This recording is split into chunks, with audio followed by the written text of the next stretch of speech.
Bienvenue dans le monde de Dayo, bienvenue dans cette première émission. Alors c'est pas la première émission de la saison 2, c'est un peu compliqué, mais il y a deux formats d'émission. Il y a une émission technique et il y a une émission plus orientée sur le cinéma. Et ce soir c'est donc la première émission de la saison 2 du monde de Dayo.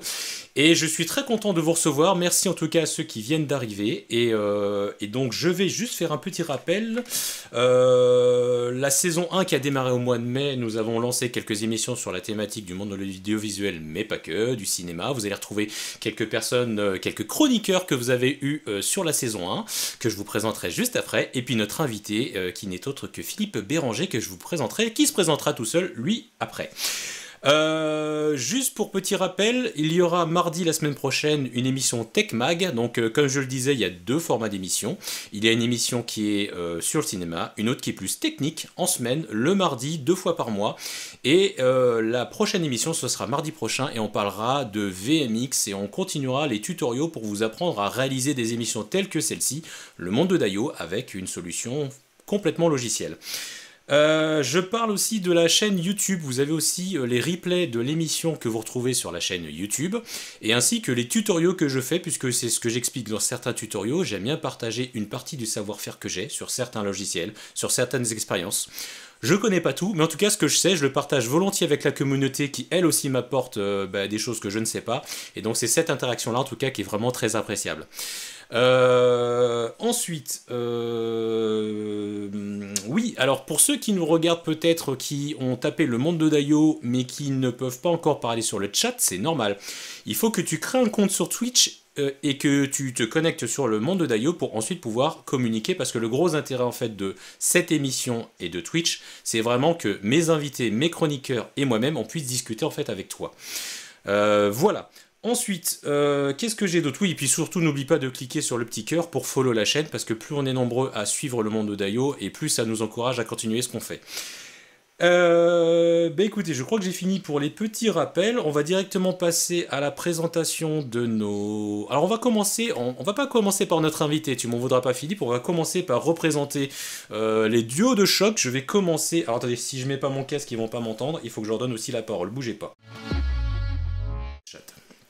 Alors, basculons déjà sur le chat. On va redonner la parole à nos invités, normalement, qui doivent m'entendre. Est-ce que vous m'entendez, messieurs?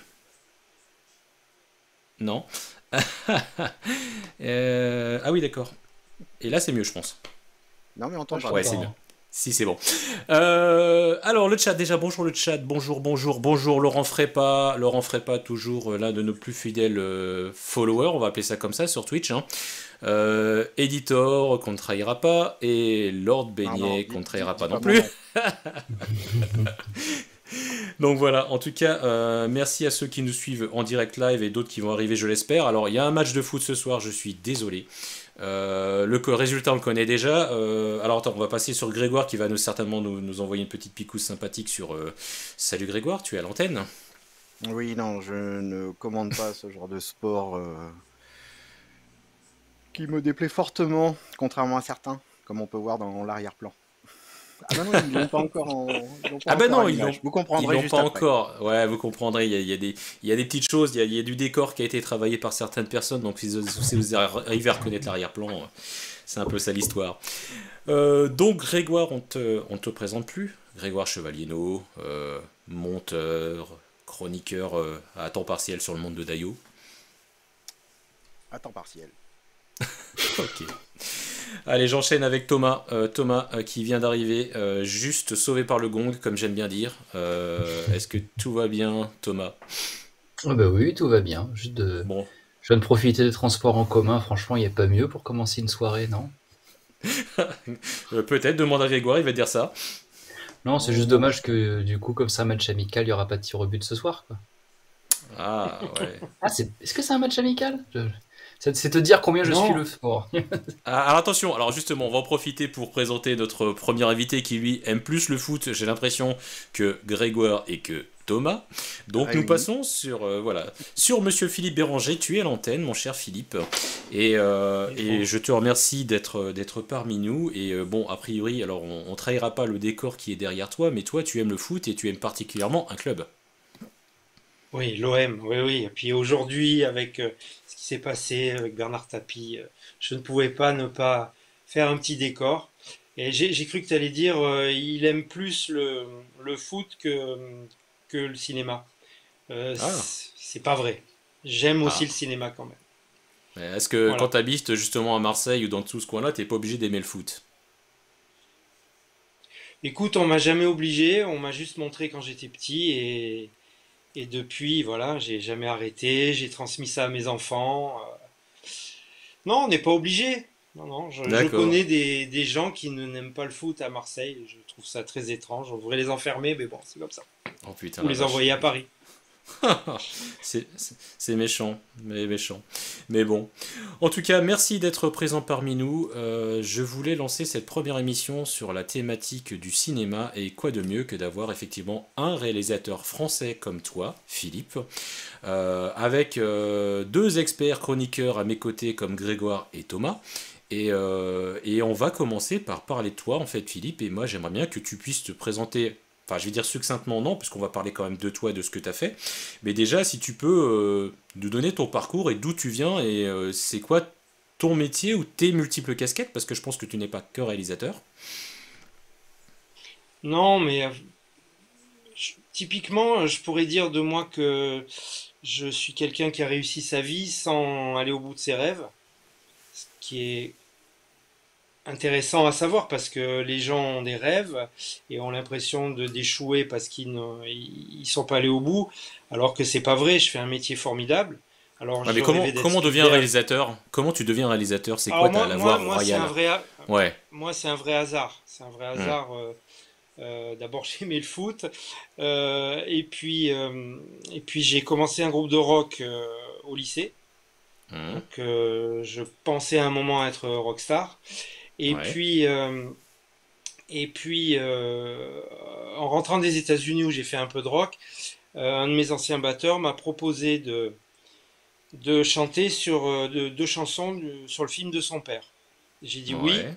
sachant que le papa était réalisateur porno. Et Oh, donc ah ouais. c'était sur un film de porno. Ok. Alors à ce moment-là, Je m'attendais pas à j'ai ça, dit hein. ah Ok. non, mais c'est comme quoi on peut arriver partout Par toutes par les des portes, hein. chemins vraiment Hein. Bah, détournés surtout dans le absolument. porno, il y en a Donc plein des j'ai portes. chanté On dit sur pas que les ce voix du film Seigneur sont porno. impénétrables? Désolé.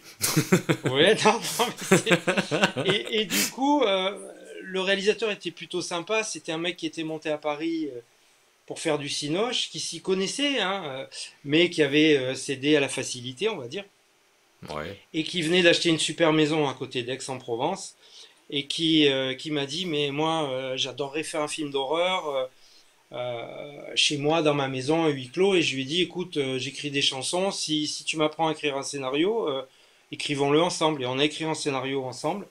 Hmm. Et j'ai assisté au tournage. Voilà, j'ai fait la Alors, on musique du passe d'un film avec film mon frère. porno à un film horreur, c'est plutôt original, non? Ouais, mais il y avait un gars qui s'appelait Gilles Leroy qui Hmm. faisait ça, des films X et en même temps des films d'horreur, un peu X aussi. Et donc c'est le côté cher, si tu veux, ils peuvent pas s'en sortir. Ouais. Et du coup, ben, j'ai assisté à ce tournage, Hmm. et qui était un vrai tournage. Et là, je me suis dit, mais c'est génial, c'est ce que je veux faire. J'ai découvert le travail des acteurs, la caméra, la lumière, l'équipe, puisque c'est aussi le thème dont on va parler. Hmm. Et j'ai décidé de monter à Paris. Je me suis inscrit au concours de l'IDEC, qui est devenu la FEMIS depuis, Ah, que j'ai ok. réussi, mais c'était tellement théorique que j'ai refusé d'y aller. Voilà, j'ai pratiqué plein de petits boulots. Et puis j'ai écrit à Bertrand Tavernier, qui miraculeusement a répondu à ma lettre. Après, j'ai été mis à l'essai sur un court métrage. Et je suis devenu assistant, notamment de Bertrand Tavernier, de Thomas Gilou, Alors, de c'est marrant que Miloš tu parles de court Forman. métrage et excuse-moi, je t'interromps, mais j'ai vu que tu as un court métrage. Alors, c'est peut-être il y a un petit jeu de mots. Tu as fait en 1990 La guerre des toiles. Oui, absolument. C'est Absolument, celui-là? c'était. J'ai eu un prix européen, oui, c'était un concours de scénario européen. Hmm. Et oui, c'était un jeu de mots. C'était sur l'incendie de la Sainte-Victoire, ici à Aix-en-Provence, qui nous Ouais, avait beaucoup touchés. Donc d'accord. voilà, donc j'ai été assistant, j'ai fait deux, trois courts-métrages. Hmm. Et ensuite, bah, je suis passé à la réalisation. Et puis de fil en aiguille, voilà, j'ai réalisé, j'écris. Et puis j'ai écrit déjà deux romans également. Voilà, D'accord, parce donc que je trouve que, réalisateur, écrivain, scénariste aussi, c'est ça? oui, scénariste aussi.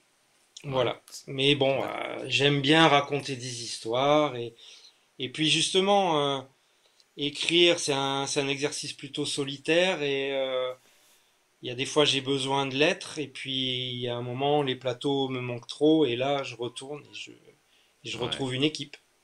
Alors justement, on va parler un petit peu après du cœur de métier de réalisateur, mais je vois, enfin, moi après, excuse-moi, j'ai fait des recherches basiques, hein, j'ai fait Wikipédia, j'ai trouvé des choses sur toi, je sais pas si c'est qui met à jour cette page, j'ai vu que tu Je avais sais pas. réalisé 21 films, ou peut-être plus, je ne sais pas, en tout cas Ouais, depuis les si on années compte tous les 90. épisodes, oui.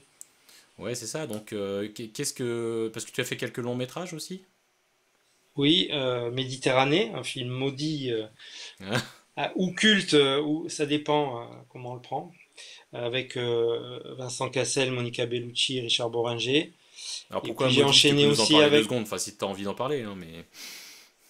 Oui, oui, oui, bah enfin, je vais pas vous raconter l'histoire. C'est un film dur sur Marseille, en partie des choses que j'ai vécues. C'est un peu Hmm, ma catharsis. Et mais sinon, voilà, le tournage a été compliqué parce que c'était coproduit par un truand italien qui blanchissait de l'argent, de la drogue marocaine via un conseiller communication d'un illustre homme politique français et d'un avocat suisse. Tout ça ok, via une société sise en Irlande. d'accord. Il y a un vrai polar à faire là-dessus. Alors t'en bouge Mais pas, je voilà, vais donc le passer film, une annonce... il y a eu trois. Ouais. Non, Oui, j'allais dire, je voulais pardon. passer une annonce pour toi. Je voulais en fait m'adresser à Netflix. Netflix, si tu cherches un super scénario original, là j'ai un réalisateur vraiment qui a le scénario qui est tout prêt et qui peut te faire le nouveau polar 2022, je pense, hein. Ah oui, clairement, oui, parce que je dis pas tout là. Et du coup, voilà, il y a eu 3 ans de procès entre Hmm, les producteurs français et italiens, ce qui fait que le film n'est pas sorti en France. Il est ouais, sorti ailleurs. Bon, ça m'a fait un peu sortir du virage. Je me suis rétabli grâce à la télé, des producteurs qui avaient vu Méditerranée, justement. d'accord. Et donc, j'ai découvert qu'à la télé, on pouvait faire des films plus rapidement, des choses très diverses, ce qui Alors qu'est-ce que m'intéresse. tu détailles ce que tu veux dire par plus rapidement, c'est-à-dire? Ben, c'est-à-dire qu'un long métrage, entre le moment où tu l'écris et le moment où il va éventuellement sortir, il peut se passer 4 5 ans. Ouais. Et si t'es pas rentier, t'as des soucis. Hmm, La télé, à un moment donné, j'amenais un pitch, j'écrivais le scénario en 3 4 mois et à la fin de l'année, le film était diffusé et là où en cinéma, bah, le premier mercredi de la sortie, tu trempes ton pantalon en examinant les chiffres et que au bout de 2 jours on te dit si c'est un succès ou pas. hmm, À la télé, bon, ça dure une soirée, mais tu peux faire, comme ça a été souvent le cas, 4 5 millions de spectateurs. Donc tu ouais. sais que tu fais plaisir quand même à des gens. Hmm. Et puis encore une fois, voilà, tu peux aborder des sujets plus divers. Et moi, j'avais qu'une peur, c'est d'être enfermé dans une case. J'aime pas, je veux pas. Ouais. Voilà, donc j'ai fait pas mal de téléfilms, et j'ai également repiqué au long métrage sur un film de commande qui s'appelait On fait comme on a dit, qui était à un moment sur Netflix, je sais pas s'il y est encore, D'accord. avec Gad Elmaleh, Atman Khelif, Yvan Le Bolloc, Gilbert Voilà. Je sais Melki pas si l'un et d'entre vous, Sophie Grégoire Guillemin. ou Thomas, pouvait regarder si c'est encore sur Netflix. Voilà. Ou sur le Donc chat, hein. Le chat, voilà, donc regardez. Comment il s'appelle le film, tu m'as dit? on L'épisode, fait comme c'est? on a dit. On fait comme on a dit, voilà. Si toi sur le chat tu peux regarder aussi si c'est sur Netflix, ça peut être sympa. Voilà. Et alors, tu ne nous as pas cité les séries que tu as fait sur les chaînes que je connais, mais est-ce que tu peux nous donner quelques exemples de séries que certainement 4 ou 5 millions de personnes connaissent, puisque tu nous as dit que c'était les audiences que tu as eues? Oui, bon, les dernières, ça a été La Stagiaire avec Michel Bernier et Hum, le grand Nicolas Marié et hum, Antoine Hamel. J'ai fait pas mal de Maupassant également. hum, Voilà, ça, c'était très intéressant à faire. J'ai fait des Nicolas Le Floch, hum. où je participais à l'écriture. Et puis là, Greg ne me démentira pas. On s'est beaucoup amusé sur les Le Floch, d'autant qu'on est peu finalement au monde à pouvoir faire du KPDP, hein. Si on compte les films KPDP récents, il n'y en a pas beaucoup. Et nous, on a pu Ouais. vraiment s'amuser avec ça. Donc voilà, puis Ah, après, j'ai fait des choses qui m'intéressaient plus personnels, comme Guy Moquet, ou l'adaptation de cahier du retour au pays natal d'Aimé Césaire, ce qui m'a Ah permis ouais, de d'accord, ça. rencontrer Aimé Césaire. Donc Hmm. voilà, comme je dis, je suis assez éclectique et voilà, j'ai envie de vivre une vie libre et je sais dire non. Donc des fois ça me cause du tort, Hmm. mais c'est pas grave, je suis heureux. Comme je dis, D'accord. sans réaliser tous mes rêves, sans Ouais. arriver à mes ambitions de jeunesse, je pense que j'ai une belle vie et une belle carrière. C'est D'accord. important de pouvoir se Et est-ce dire ça. que... Ouais, bah, de toute façon, on n'a qu'une seule vie, donc à un moment donné, c'est ce que je dis toujours, il faut choisir sa vie et essayer le plus possible qu'elle Exactement. corresponde à tes choix. Et alors, est-ce qu'une vie de réalisateur scénariste, c'est ponctué, c'est tout le temps full time job, ou est-ce qu'il y a des trous, des moments plus calmes, comment ça se passe? Oui, il y a des moments plus calmes. Euh, il m'est arrivé, notamment, enfin à la télé, il y a eu un moment où ils arrêtaient le floc, ils savaient pas, finalement ils ont repris, où j'étais engagé là-dessus sans rien y faire et où j'ai passé presque un an à me Hmm. demander si j'allais continuer à rester un peu victime des choix de gens dans des bureaux que je ne connaissais pas. Bon, il y a eu des trous, il faut le savoir. C'est un mode de vie, hein, c'est un rythme particulier. Il Hmm. faut pas être angoissé parce que le téléphone sonne pas. Il faut générer des projets. Là, j'écris plein de choses. En ce moment, j'ai 2 projets qui sont dans des productions. Faut savoir gérer les hauts et les bas, mais par contre, quand on tourne un film, qu'on réalise un film, oui, là, c'est full-time job. Ça dure plusieurs mois et c'est du 15-16 heures par jour. Ouais. C'est ce que j'allais dire, c'est quoi les moments les plus palpitants finalement? C'est vraiment quand on se retrouve sur le tournage et que toutes les phases préparatoires d'écriture, de scénario, de pré-prod, et quand on arrive sur le set avec les acteurs, les éclairages, c'est ça qui est le plus kiffant, on va dire ça comme ça? Alors je ne parle que pour moi, hein, parce qu'il y a des Hmm. réalisateurs, je sais, qui aiment pas. Moi, j'aime bien toutes les étapes. Hmm. C'est-à-dire qu'effectivement, l'écriture, tu commences à imaginer ce que tu vas filmer un jour. Hmm. La préparation, c'est super intéressant parce que tu cherches des décors, tu cherches des comédiens, tu commences à réfléchir avec ton équipe euh, sur les décors, les costumes, les mille et un détails qui apparaîtront à l'écran.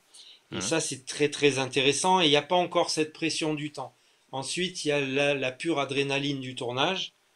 Parce qu'effectivement, dès que tu arrives sur le set, c'est le chronomètre qui démarre, il faut pas dépasser, ça coûte de l'argent de dépasser, il faut faire ce que tu as dans la tête, tous les plans, etc. Il faut pas qu'il y ait d'imprévus. S'il y a des imprévus, il faut les gérer.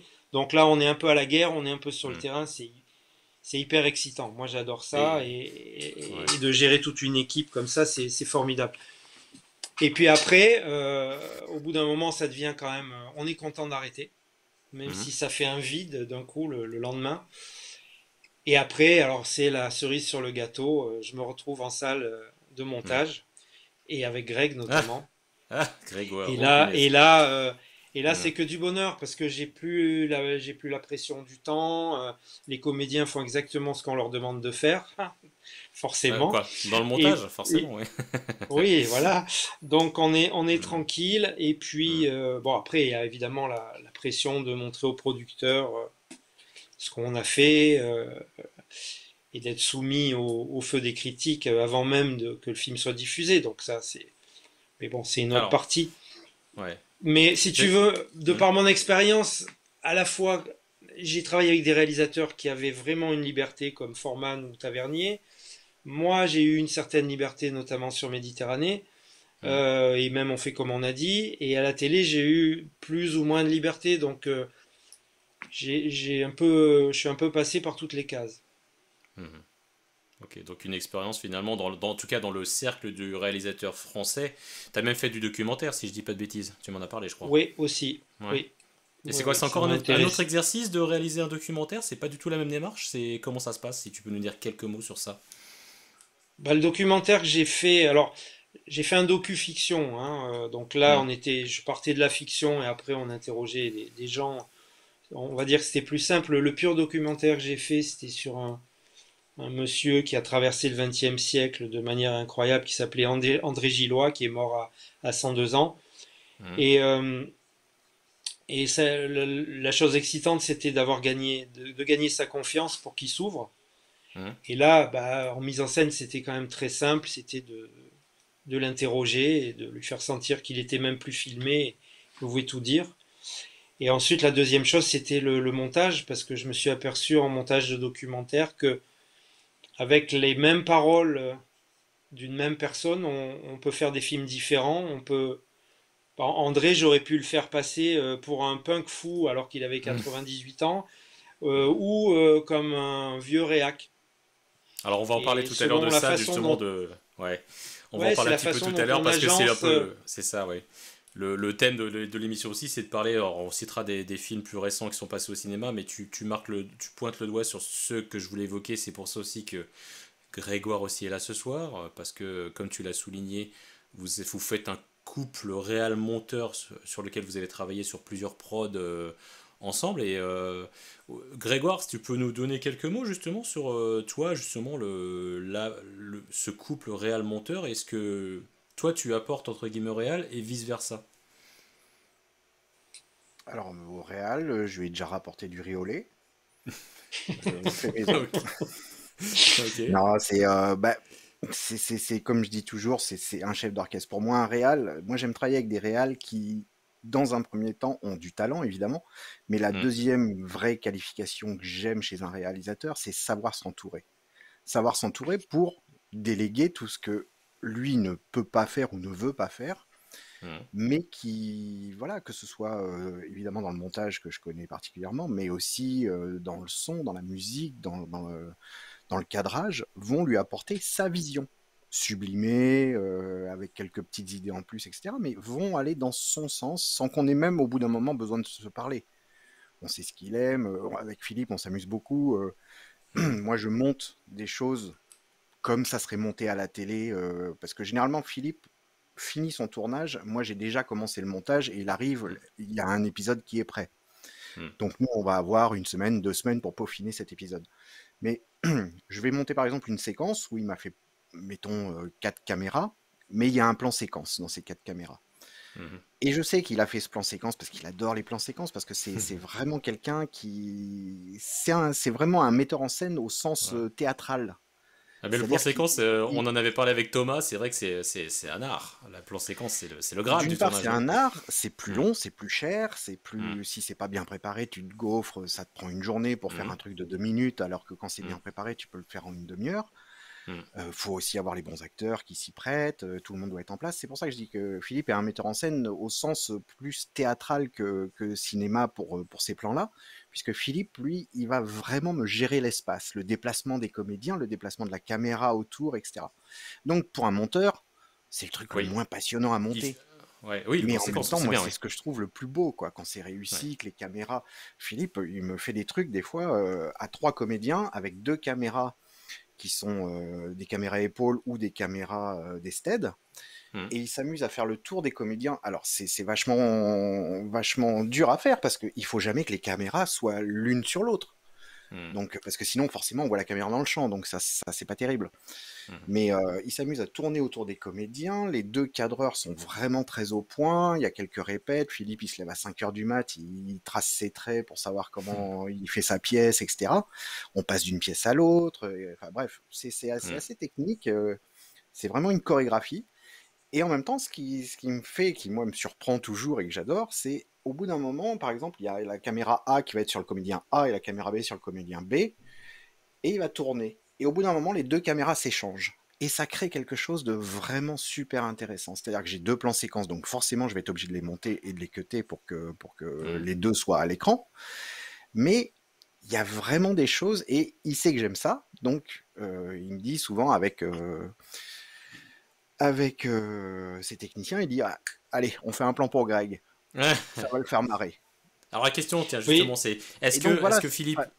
Attends, juste pour Philippe, tu te veux dire quelque finir, chose c'est juste Pardon, ça la complicité qui s'établit. C'est-à-dire que d'accord. à 500 km l'un de l'autre, Ouais. on sait ce que l'autre aime, on sait comment il Hmm. travaille, etc. Donc c'est ça la vraie complicité. Ouais. Alors attends, avant que tu répondes, Philippe, enfin, il y a une question, après on reviendra sur ce que Greg vient de dire. Question de Laurent qui vous demande quel est le plus compliqué à réaliser, un documentaire, un film ou une série? Euh, le documentaire, j'en ai pas fait beaucoup, donc entre un film ou une série, il n'y a pas grande différence, si ce n'est le temps que ça prend. Si tu es sur une Et série, l'argent ça qu'on va met dedans. être plus long, Ouais. l'argent, les moyens, mais à l'arrivée, on raconte une histoire, on fait des plans, on essaye de mettre justement les comédiens de filmer la situation de la meilleure manière possible. Euh, c'est vrai que la différence entre un film ou une série, c'est le traitement des personnages. Hmm. C'est vrai qu'on maintenant, avec les séries qui sont des belles séries, on a plus le temps de s'occuper des Et est-ce qu'il n'y a personnages, pas alors que sur un aussi. film. Ouais.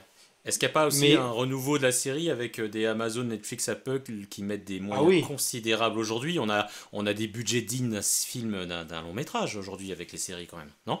oui, oui, ben on commence à. Ben, d'ailleurs, il y a pas mal de réalisateurs cinéma qui font des séries Hmm. et ça c'est très bien.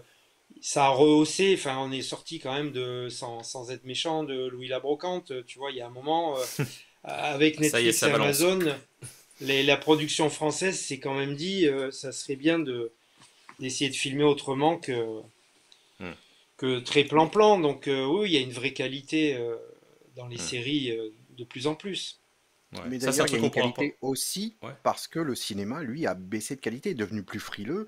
La preuve, c'est que Dune qui sort, le deuxième, il n'est pas tourné. Pourquoi? Parce que Warner attend les chiffres pour savoir si on lance le deuxième ou pas.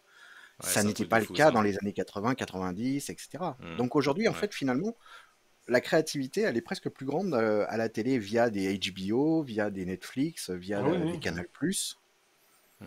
Il T'as y a, il peut-être y a un mot, plus de Thomas, choses. là-dessus à nous dire justement sur ce que Greg souligne, sur justement sur ce genre de choses-là. Je pense que tu as un avis sur ce genre de choses-là, non? Juste une Oui, bah petite après. chose avant, je voudrais Ah, féliciter Thomas pour son nouveau boulot. Ah, bah c'est gentil. Je vois que les nouvelles vont vite. Non, merci. Dune, c'est un exemple un peu particulier parce que euh, je suis allé à une conférence cette semaine qui est organisée par l'AFC. Il y avait Gilles Gaillard qui a notamment alors dirigé l'AFC, si la tu peux traduire ce société. que c'est Oui, pour pardon, excusez-moi. les C'est followers. l'Association française des directeurs et directrices de la photographie cinématographique. D'accord, merci. Et il y avait une conférence sur, ça s'appelait la géométrie du cinéma français, donc sur Hmm. l'économie du cinéma. Et il y avait une question de comment on choisit le réalisateur qui va hériter d'un projet avec un budget à 150, 200 millions. Et la Hmm. réponse du conférencier, c'était en fait, c'est souvent parce qu'ils en ont déjà fait un. Et c'est ça, au-delà de est-ce que le film était bon ou pas. C'est est-ce qu'il y Ah a bon? eu cette capacité à gérer un projet aussi gros avant. Et dans l'exemple de Dune, Hmm. le problème, c'est que Blade Runner, indépendamment de ce qu'on pense chacun du film de Villeneuve, Hmm. commercialement parlant, ça a été un échec. Ah C'est-à-dire oui. que le film a à peine récupéré le double de ce qu'il a coûté. On Hmm. parle d'échelle, on parle de 120 millions de budget pour 250 de recettes. Ouais. Alors Mais là où... ouais, est-ce que Oui. Philippe, tu peux nous dire, est-ce qu'il y a justement, est-ce que toi, en tant que réalisateur, tu as des objectifs derrière? Est-ce que toi, tu as des clauses ou des choses comme ça, je vais pas dire d'audience, mais entre guillemets, est-ce qu'on te met la pression là-dessus? Comment ça marche justement sur ce truc-là? Parce que toi, Thomas, tu sais peut-être, mais Philippe, il peut nous en parler aussi. Mais quand on signe notre contrat, que ce soit pour la télé ou pour le cinéma, on signe une garantie de bonne fin. Une C'est-à-dire garantie de qu'on bonne fin. s'engage à Hmm. pardon? Une garantie de bonne fin, qu'est-ce que c'est que ce truc? Ben, une garantie de bonne fin, c'est que tu t'engages à respecter ton budget, le temps de tournage, à livrer le film, à pas te barrer au milieu pour une raison ou pour une autre. Tu es quand même responsable de la finalisation du film. Ok. Donc on Oui. est quand même très engagé sur un film. On peut pas faire Hmm. n'importe quoi. Alors après, on connaît des réalisateurs qui ont dépassé des budgets, qui ont tout explosé. Mais justement, la garantie de bonne fin, elle a été aussi créée parce que il y avait trop d'abus à ce niveau-là. Hmm. Donc, moi, à un moment, j'ai eu un producteur qui m'a dit qu'il allait être acheté par un gros groupe et qui m'a dit, ben, je suis allé avec le patron de ce groupe et puis on regardait les comptes et à un moment, il a vu ta colonne et il a dit, ah lui, c'est un très bon réalisateur. Et je lui ai demandé, Juste à mais cause des dépenses? ouais, Non. il a vu mes films. Il dit non, mais tu tu tiens toujours tes budgets. Je dis, bah oui, bon, d'accord, mais si ça s'arrête là, c'est un peu dommage, mais Ouais. effectivement, j'ai fait pas mal d'historique, tu vois, entre euh, quand j'ai fait Guy Moquet, le producteur des Maupassants a vu Guy Moquet, il a vu que j'avais pu gérer un gros film, une grosse machine au niveau télé, un Mm. gros budget avec du monde, etc. Parce que les films en costume, c'est compliqué. Mm. Donc il m'a demandé de faire le floc et puis le producteur des Maupassants ayant vu les Le Floc s'est dit tiens lui il sait gérer des films en costume, il sait gérer des gros budgets télé, donc on va lui C'est quoi confier ça. justement la contrainte d'un film, on va pas dire de cap et d'épée, mais un film d'époque justement, c'est quoi les galères qu'on a sur... est-ce qu'on tourne en studio? Est-ce qu'on tourne dans des décors réels? Si c'est des décors réels, c'est quoi le...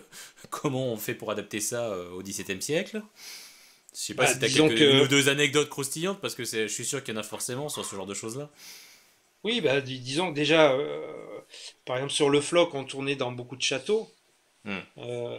Qui existent déjà, mais après le problème c'est il fallait quand même les réhabiliter parce que très souvent malheureusement les châtelains, les vicomtes, les marquis et les ducs vivent encore là-dedans, mais ils vivent dans une pièce avec deux gros chauffages et puis tout le reste Hmm. s'écroule.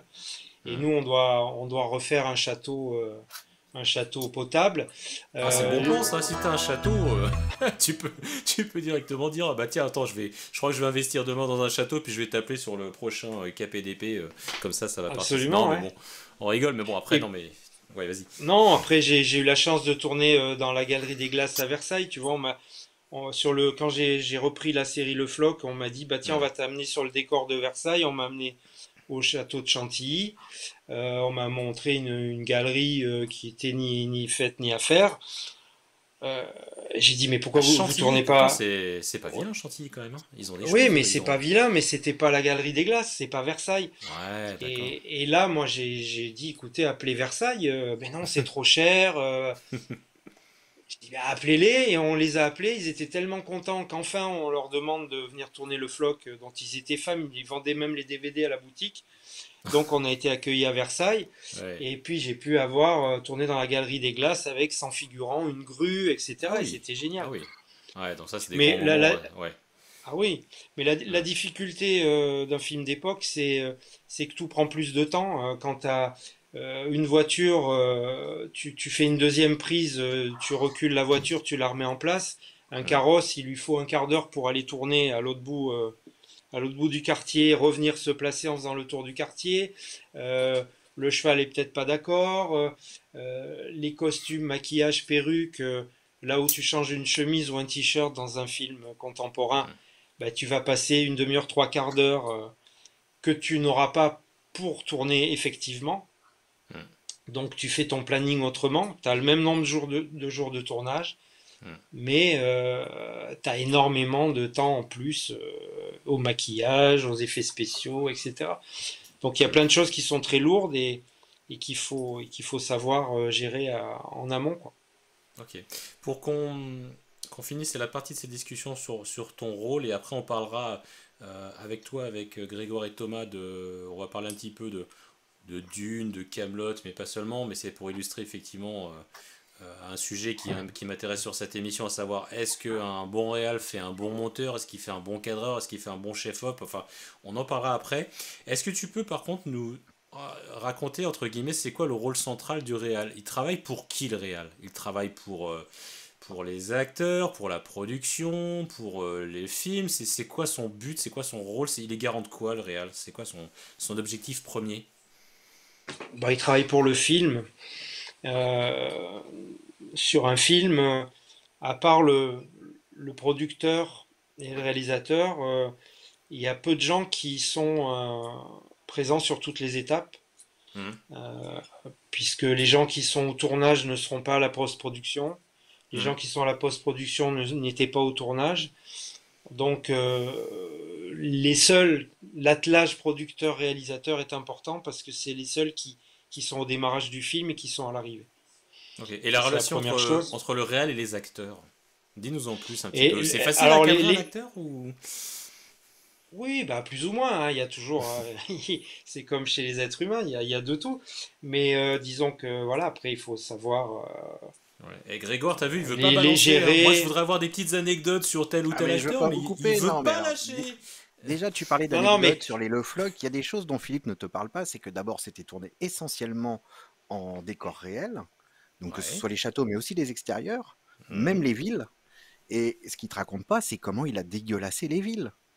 Ah Parce bon? que Philippe ne voulait pas d'un truc où tout est ah propre. oui, Non, il voulait un truc Ouais. qui ressemble vraiment à l'époque. Donc il a foutu de la paille, de la boue et T'as tout. Les mecs, ils ont dégueulassé mis la une Galerie des semaine. Glaces et Versailles, je te crois pas. Non, non, non, Versailles, ils ont non, mis une c'était semaine à difficile, nettoyer mais derrière. Ouais. le Et puis centre historique après, du Mans, Hmm. le ap- centre historique du Mans, on l'a couvert de boue, de paille, de purin. Les gens marchaient dans 10 centimètres de boue. Et bon, ils étaient trop contents de nous avoir, hein. C'était là qu'on faisait les vieilles rues de Paris.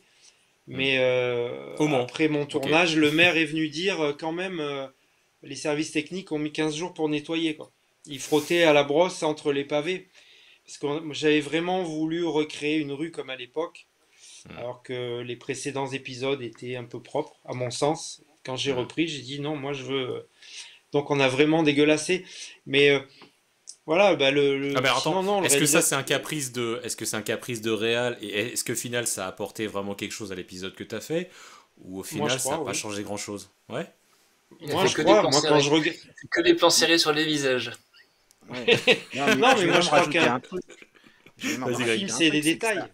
ça allait non seulement dans le sens du film, parce Ouais. que voilà, ça donne de la crédibilité, mais ça allait dans le sens de la prod, parce qu'on travaillait avec un Hmm. producteur qui était vraiment une crème, et qui lui, en post-prod, parce qu'il y a eu, on dégueulasse les trucs, ça c'est une chose au tournage, mais en post-prod, on a besoin de plus de temps aussi, parce que dans les rues, eh ben, il y a quelques Velux, il y a des gouttières, tout ça n'existe pas, et le Ouais. producteur, il te dit, on passe en effets spéciaux, on efface tout ça, jusqu'à des graviers qui n'existaient pas à l'époque dans certaines cours de château. On remplace Hmm. par d'autres graviers. Donc, je veux dire, les exigences de Philippe, elles allaient complètement dans le sens de la prod, de toute façon. D'accord. Il y avait Ok, ouais. une envie de véracité.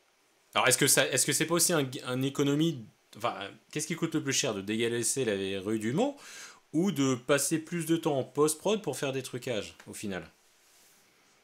Tout ce que tu fais en trucage, c'est jamais aussi bien qu'en vrai. D'abord parce que les acteurs interagissent vraiment quand ils marchent dans de la boue. On les sent marcher dans de la boue, Hmm. etc. Enfin, je veux dire, si quelqu'un a besoin de se convaincre, regardez les épisodes de Star Wars 1, 2, 3 et regardez les 4, 5, 6. Je veux dire, il Ouais. y en a, voilà, tout est numérique sur les 1, 2, 3. Ça se Non, sent que les mecs, oui c'est ça ouais. Hmm. tu vois, il n'y a pas de décor, ils sont sur des fonds bleus, des machins. T'as pas le même naturel Ouais. chez les acteurs. C'est pas On en vrai. parlera de ça tout à l'heure. Thomas, retiens la question parce que Denis Villeneuve sur Dune, il a procédé à un process un peu particulier sur l'image. Donc j'essaierai de relancer le truc, mais Thomas, si tu peux nous en Oui, ce parler, que moi je j'allais sais dire, que c'est c'était. Ouais. pour le coup, Ou c'est on un peut en parler sujet. maintenant, hein, si vous voulez, Bah, on pour peut le coup, lancer les choses, mais. vu qu'on parle vraiment de ce sujet, les effets visuels coûtent extrêmement cher quand ils sont bien Ouais. faits. C'est ça le truc. C'est que pour moi, il y a des effets, on n'a pas le choix. On veut faire un vaisseau spatial, c'est un Hmm. effet. Après, on peut faire certains éléments qu'on va tourner, des choses en numérique, mais il y a un moment, il faut faire des choix. Et hier soir, j'ai vu le nouveau James Bond et Ah ou. ce qui est Ah ouais. Alors. incroyable, c'est qu'en Hmm. fait, on sent que ce sont des vrais lieux, en fait. D'accord. On Ouais. sent qu'ils sont vraiment allés en Jamaïque, qu'ils sont vraiment allés en Norvège. Et ça Hmm. se sent partout, parce qu'il n'y a pas d'artifice. C'est-à-dire qu'en fait, il y a une profondeur de champ incroyable. On voit des choses qui bougent partout. Et à un moment, si on fait ça en effet visuel, ça veut dire qu'on va quoi? On va aller mettre des petits personnages qui bougent en arrière-plan et ainsi de suite. Donc il faut trouver une cohérence. Mais la solution des effets visuels, c'est très facile de faire des mauvais effets visuels. Voilà. Ouais, Et c'est quand clair. on est au tournage, on a un décor et on peut jouer simplement avec l'optique, en ouvrant un petit peu plus le diaph, tout ça. Déjà, changer un peu la profondeur de champ avec quelques artifices qu'il faut prévoir avant, réfléchir avant, on peut quand même développer un langage qui va dans un certain sens, quoi. Après, c'est sûr, tu peux tourner dans la galerie des glaces, alors là, c'est encore mieux. C'est... Ok. Alors attends, on va faire juste un petit tour 2 secondes, bouger. On revient sur le chat, juste parce que le chat est pas super actif, je trouve, mais si, il y a nos amis Monsieur Lardon qui est arrivé. Salut Monsieur Lardon, merci aussi. Alors, je fais une petite un petit break quand même chat pour vous réveiller. Merci à Jadis 2000 qui nous suit. Merci à Matteo Russia aussi qui nous suit. Merci aux derniers followers de la chaîne. Et donc on continue. Mais le chat, tu as le droit de poser tes questions. Je te trouve un peu trop timide sur le chat. Et profites-en quand même. On a Philippe qui est devant moi. Nous avons Grégoire et nous avons Monsieur Thomas. Donc vous avez quand même 3 personnes de la crème française du cinéma, de la télévision et de l'étonnage et de l'image. Donc je vous fais de la pub les gars. Vous me demanderez un petit chèque après. Bref. Donc. C'est pas de la pub, c'est une réalité. C'est une réalité, d'accord. Et puis bon, on sait jamais si t'as un petit rôle de figurant, Philippe, dans ton prochain film. Je dis pas non. Je suis pas très bon comédien, mais je suis beau gosse, tu vois. D'ailleurs, faut regarder sur cette image 3 beaux gosses. On est d'accord, les gars. Cherchez l'erreur, je change de caméra. Ops, des cheveux. Ops, des beaux gosses. Non, désolé. Changeons de sujet. On fait ce qu'on peut pour se rassurer contre le vieillissement, les gars. Ok, alors, continuons justement en parlant de ciné. Alors. Parlons maintenant de cette histoire de rendu visuel, Thomas, puisque je t'ai embrayé un peu là-dessus, et Philippe, tu pourras aussi bien évidemment commenter et dis toi aussi ce que. Alors je sais pas si toi est-ce que toi, le réalisateur, dans le choix est-ce que tu as le choix des caméras? Est-ce que justement quand tu veux le rendu d'un film, c'est toi qui sais, je veux prendre alors dans le métier une Alexa, une caméra Sony, je sais pas quoi, enfin peu importe. Est-ce que toi tu as ton mot à dire? Est-ce que tu sais que tel ou tel process donne tel ou tel rendu? Est-ce que là-dessus tu as un avis, une expertise, ou tu fais confiance à ton chef-op? Non, j'ai un avis. euh, Techniquement, je suis moins fort que mon ingé son, je suis moins fort que mon chef-op, je suis moins fort qu'un électro ou qu'un machino, mais je connais un petit peu tout ce qu'ils font quand même. Je trouve que c'est Ouais. important. Il y a Mhm. des fois des réalisateurs qui... J'ai été l'assistant d'un gars qui écrivait des scénarios, qui s'est trouvé à réaliser un film, qui ne connaissait absolument rien à la technique, ben, c'était plus difficile pour lui. Quand tu connais un D'accord. petit peu, c'est mieux. Mais là, pour ta question précisément, oui, on en parle avec le chef-op, le choix de caméra, parce que moi, je lui dis un peu l'image que je voudrais pour ce film, un peu plus ci, un peu plus ça, froid, chaud, du grain, pas du grain. Et puis il me dit, bah alors moi, je préférerais utiliser cette caméra-là plutôt que celle-ci, elle est mieux dans les hautes lumières. Voilà, on en parle. Et après, D'accord. effectivement, c'est quand même lui qui va la manier, c'est lui qui va signer la lumière. Donc Mhm. je lui laisse choisir, mais on en parle, bien sûr. Alors justement, tu mets de l'eau à mon moulin parce que l'une des thématiques qui m'intéressait dans cette émission ce soir, et on peut parler un petit peu de Camelot, ça va plaire à Grégoire ça. Qui a vu d'ailleurs Camelot dans cette... Grégoire, oui, moi je l'ai vu. Thomas, est-ce que tu l'as vu? Non, D'accord. Et Non, toi Philippe, est-ce que tu l'as vu? Non plus. Bon, non, c'est pas grave. Par contre, est-ce que non. vous connaissez quand même la série? Bien sûr.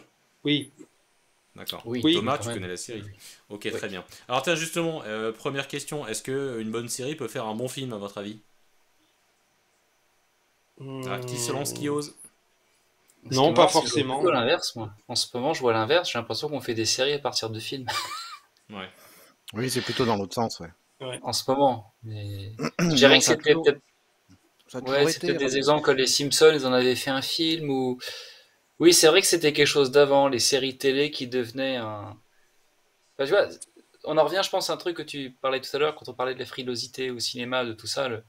Ce que je vois aujourd'hui, c'est qu'en fait, la frilosité vient beaucoup du fait que quand tu vas au cinéma, pour la majorité des gens, je dis bien, pas tous, la majorité des gens, ils doivent acheter leur place. Ils n'ont pas un abonnement au mois, ils doivent acheter à chaque fois. Hmm.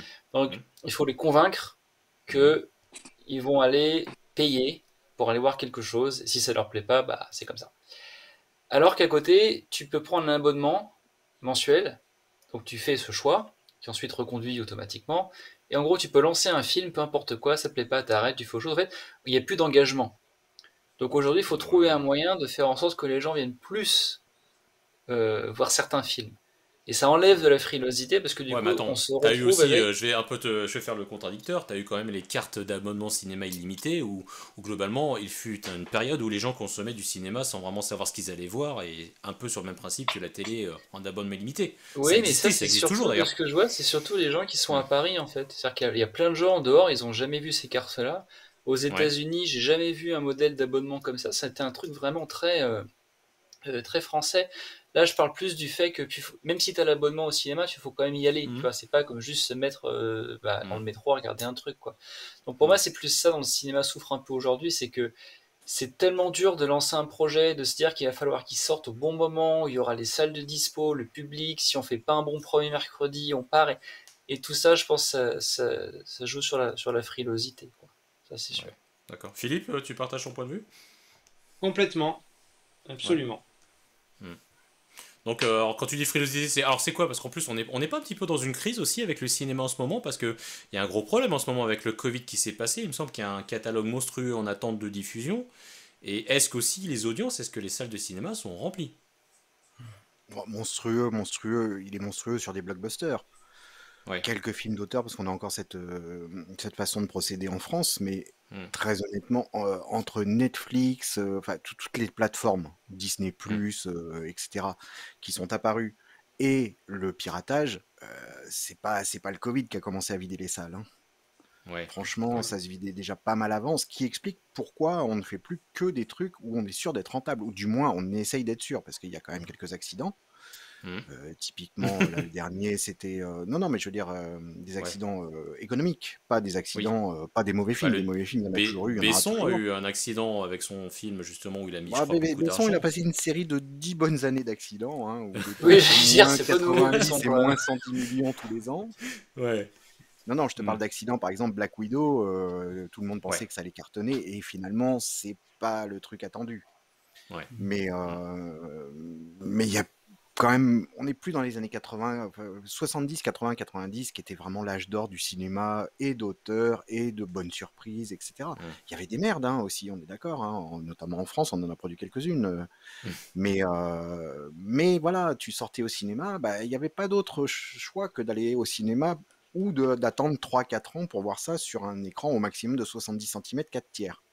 Ouais. Donc ça a C'est clair. attiré du monde, les salles de cinéma. Et pour se re-remplir, vraiment, il faut qu'elles trouvent un moyen qu'elles ont tenté via la 3D, qui est quand même un peu, bon, très moyen, hein, puisque entre les lunettes qui t'enlèvent et de la couleur et de la luminosité, plus le fait que tu as l'impression de regarder plutôt un aquarium qu'un film, et si en plus tu vas en VO, tu as les sous-titres qui arrivent sur les genoux, c'est un peu particulier.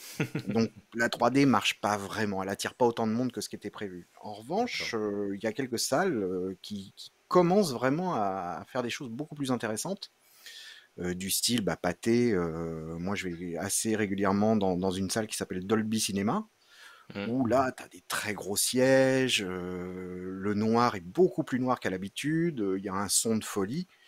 Bon, le problème, c'est que voilà, quoi, la place coûte cher, elle est au moins à 18-20 euros. Hmm. 18 euros en temps normal et 20 euros quand tu es en 3D. Hmm. Et en plus, bah, il faut des films qui peuvent se permettre ce mixage et ce traitement Ouais, mais du bon, point de après, si vue. c'est des mauvais Donc, films, comme dit Thomas, après, si t'as foutu 20 balles dans un nanar, ça fait un ah peu bah mais Bah, mal. non, après, mais ça ça sauve c'est pas le sûr, film, mais hein, tu vois, j'ai fait exprès avant, parce que c'est là où j'ai vu le James Hmm. Bond hier soir au Beau Grenelle Dolby Cinéma. Ah, et Oui, bah alors? Et voilà. juste pour donner une référence quand même, hein, un film en Hmm. Dolby Cinéma, donc il est 24,50 € l'entrée. Ah ouais! En 24 balles IMAX, il est 50. 20,10 €. Ouais. Et je reste un peu surpris que ça existe ce truc, le cinéma 4DX, là où tu as le siège qui se et tu te Ah prends de oui. l'eau, et Oui, Tu te tu fais prends de cracher l'eau et du dessus, là. vent.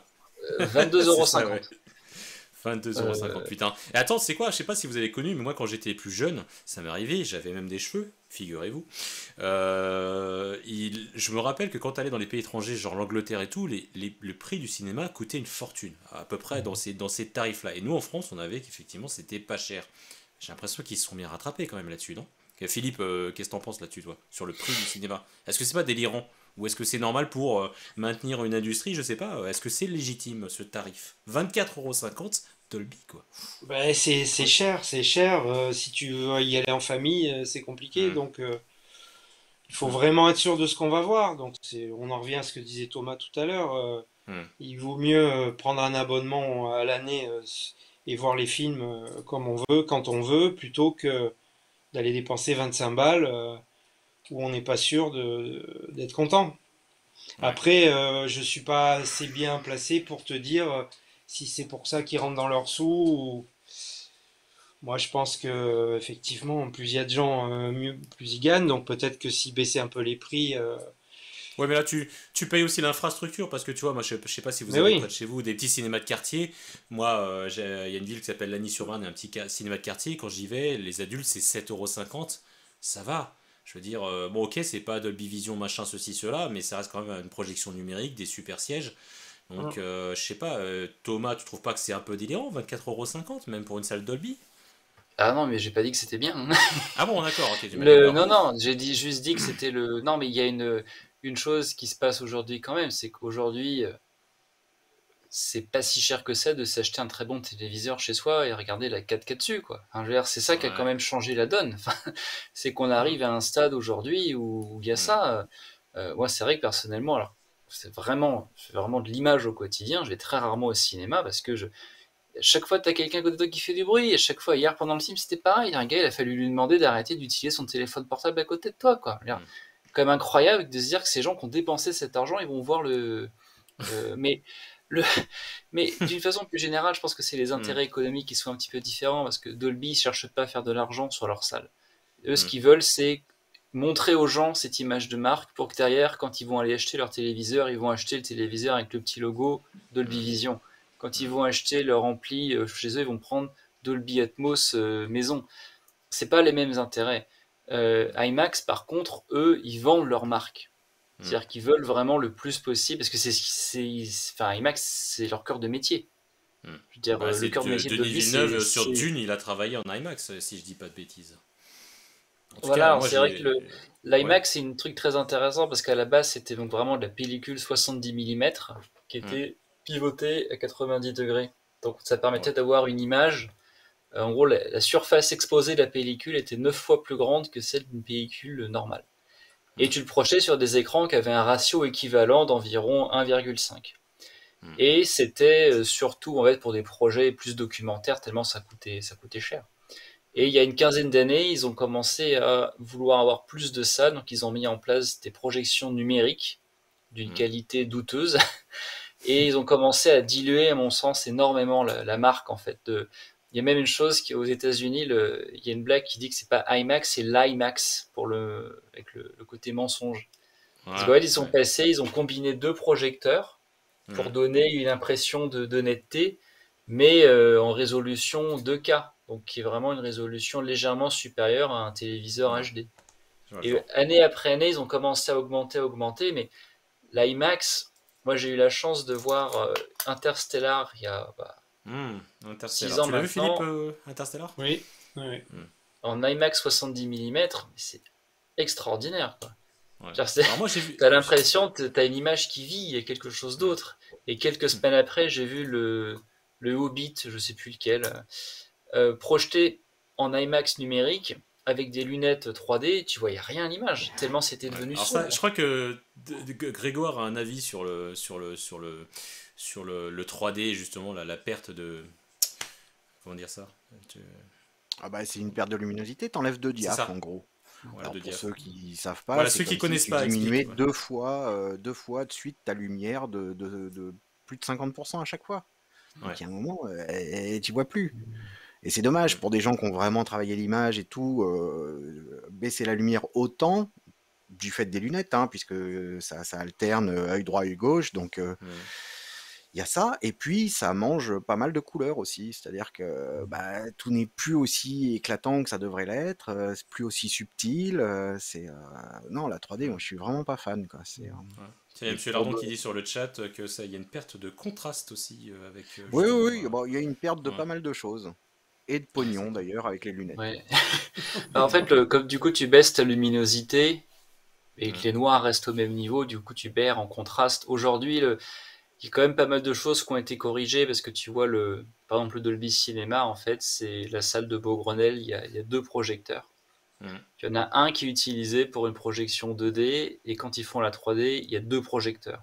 Hmm. Donc là, normalement, tu ne devrais pas avoir une grande différence de luminosité. Ce qui est très intéressant en fait, ce qu'il faut savoir sur les projecteurs de cinéma, c'est quand la norme, qui s'appelle la norme DCI P3, qui est la norme internationale de projection, a Hmm. été définie, elle a été faite à un moment où en fait ils ont pris les fabricants de projecteurs en 2002-2003 et ils ont trouvé un commun accord où qu'est-ce qu'on est capable de faire aujourd'hui et ça c'est devenu la norme.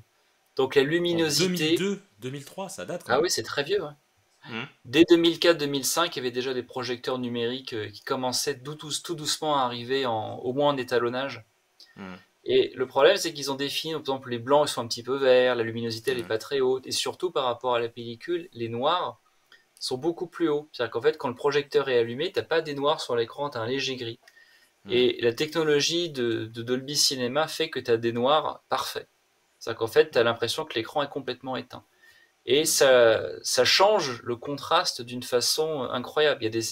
Hier, on regardait pendant le film, il y a un moment où il y a un tout petit reflet sur un visage. Il n'y a que ça. Et tu as l'impression que l'écran est éteint. Tu ne vois que ça. Donc tu as cette expression très bizarre d'avoir devant toi, tu ne vois rien, puis très loin, tu as un petit reflet.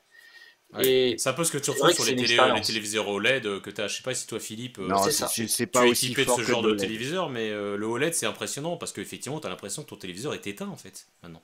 Oui, tout à fait. Ouais. Oui, évidemment que là, il y a un projecteur qui doit coûter plus de 80 000 euros. Et évidemment que la qualité sera meilleure, mais c'est le principe, c'est ça, c'est le même. C'est que plutôt qu'avoir un rétroéclairage sur l'ensemble de l'écran, c'est chaque pixel qui est rétroéclairé.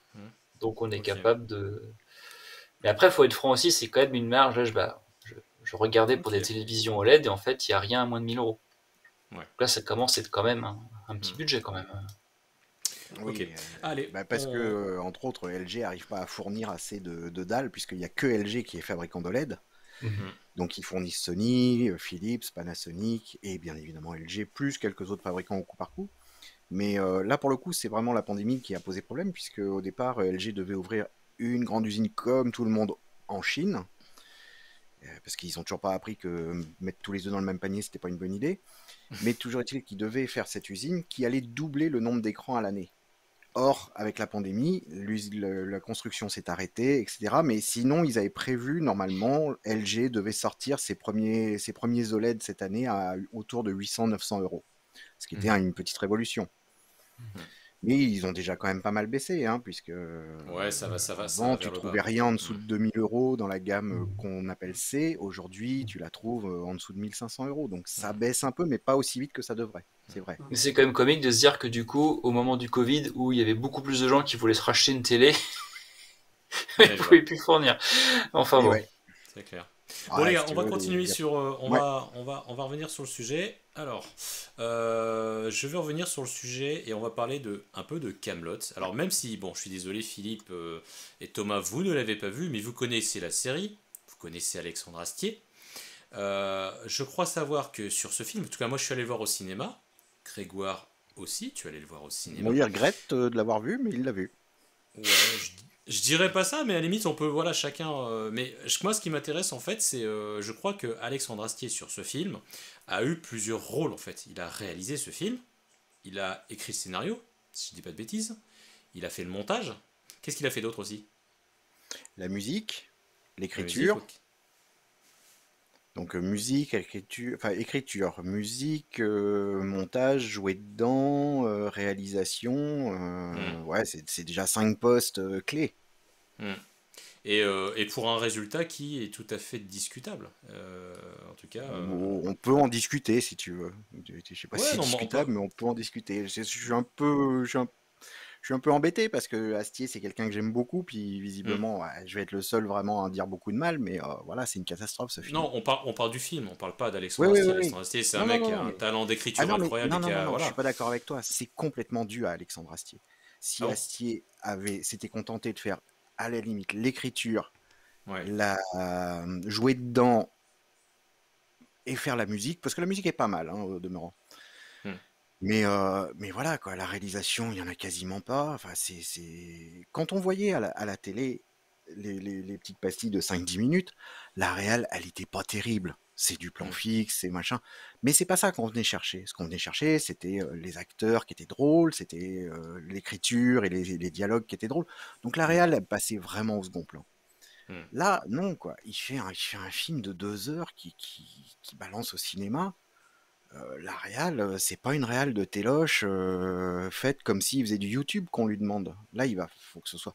Alors, disons que les 20 premières minutes sont plus réalisées, mais en même temps, elles servent à rien. Ouais. On pourrait complètement Alors, les couper. tu peux expliquer pour ceux qui comprennent pas la notion de ce que c'est la réal, ou Philippe, est-ce que tu peux nous dire ce que Greg veut dire par il n'y a pas de réal? Ça veut dire quoi? Traduisez les gars, parce que je suis pas sûr que tout le monde comprenne en fait. Mais vas-y, Greg, d'abord, puisque tu as vu Bah, c'est pas par rapport compliqué. à Camelot.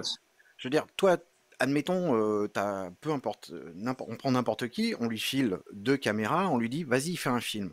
Qu'est-ce qu'il va faire? Quand il y en a un qui parle, il va mettre une caméra là. Quand il y a l'autre qui parle, il met l'autre caméra, ou alors il fait un plan d'ensemble. Et puis il va alterner. Voilà. Bon, bah ça, c'est pas de la réal. Je veux dire, c'est du plan fixe, c'est du théâtre filmé dans le meilleur des cas, mais ça va pas plus loin. Je veux dire, là, il y a rien qui est mis en valeur. La caméra ne raconte pas grand-chose. Elle est Ok. juste là pour dire, c'est lui qu'il faut regarder. Je vous Hmm. montre ça. Mais il y a pas un moment où, quand Philippe fait un film, sa caméra, quand elle se déplace, c'est que ça a un sens. Et en même temps, si elle se déplace pas, eh ben ça manque. Je veux dire, Ouais, bah ce alors qu'elle attends, t'induit. excuse-moi, je contrebalance avec Dune de Denis Villeneuve. J'ai pas l'impression que dans Dune, tu l'as vu, Thomas l'a vu, je l'ai vu, la caméra se déplace beaucoup non plus. Hein. Non, mais alors après, on va Hmm. peut-être avoir un deuxième niveau, c'est-à-dire que non seulement les plans sont fixes dans Camelot, mais en plus très mal éclairés, c'est-à-dire qu'il n'y a pas de second plan. Au moins chez Villeneuve, tu as à voir. Ouais. Tu as des choses à voir qui sont immenses, qui sont belles, etc. Et effectivement, ce qu'on a beaucoup reproché à Villeneuve, que ce soit dans Dune ou dans les autres, ce que les gens lui reprochent en règle générale, c'est d'avoir des plans un peu fixes, un peu froids. Mais voilà, c'est un choix chez Villeneuve. Lui, il te compose ça un peu comme une série de tableaux. Hmm. Alors, il cherche pas forcément à faire une très belle image. Elle n'est pas racoleuse, son image. Elle est belle parce que son chef-op est génial, Hmm. mais c'est pas le premier truc qu'il demande. Lui, ce qu'il veut, c'est un ciel, les 3 quarts du temps, un ciel qui est énorme, qui écrase l'horizon, et ça, c'est dans tous ses films.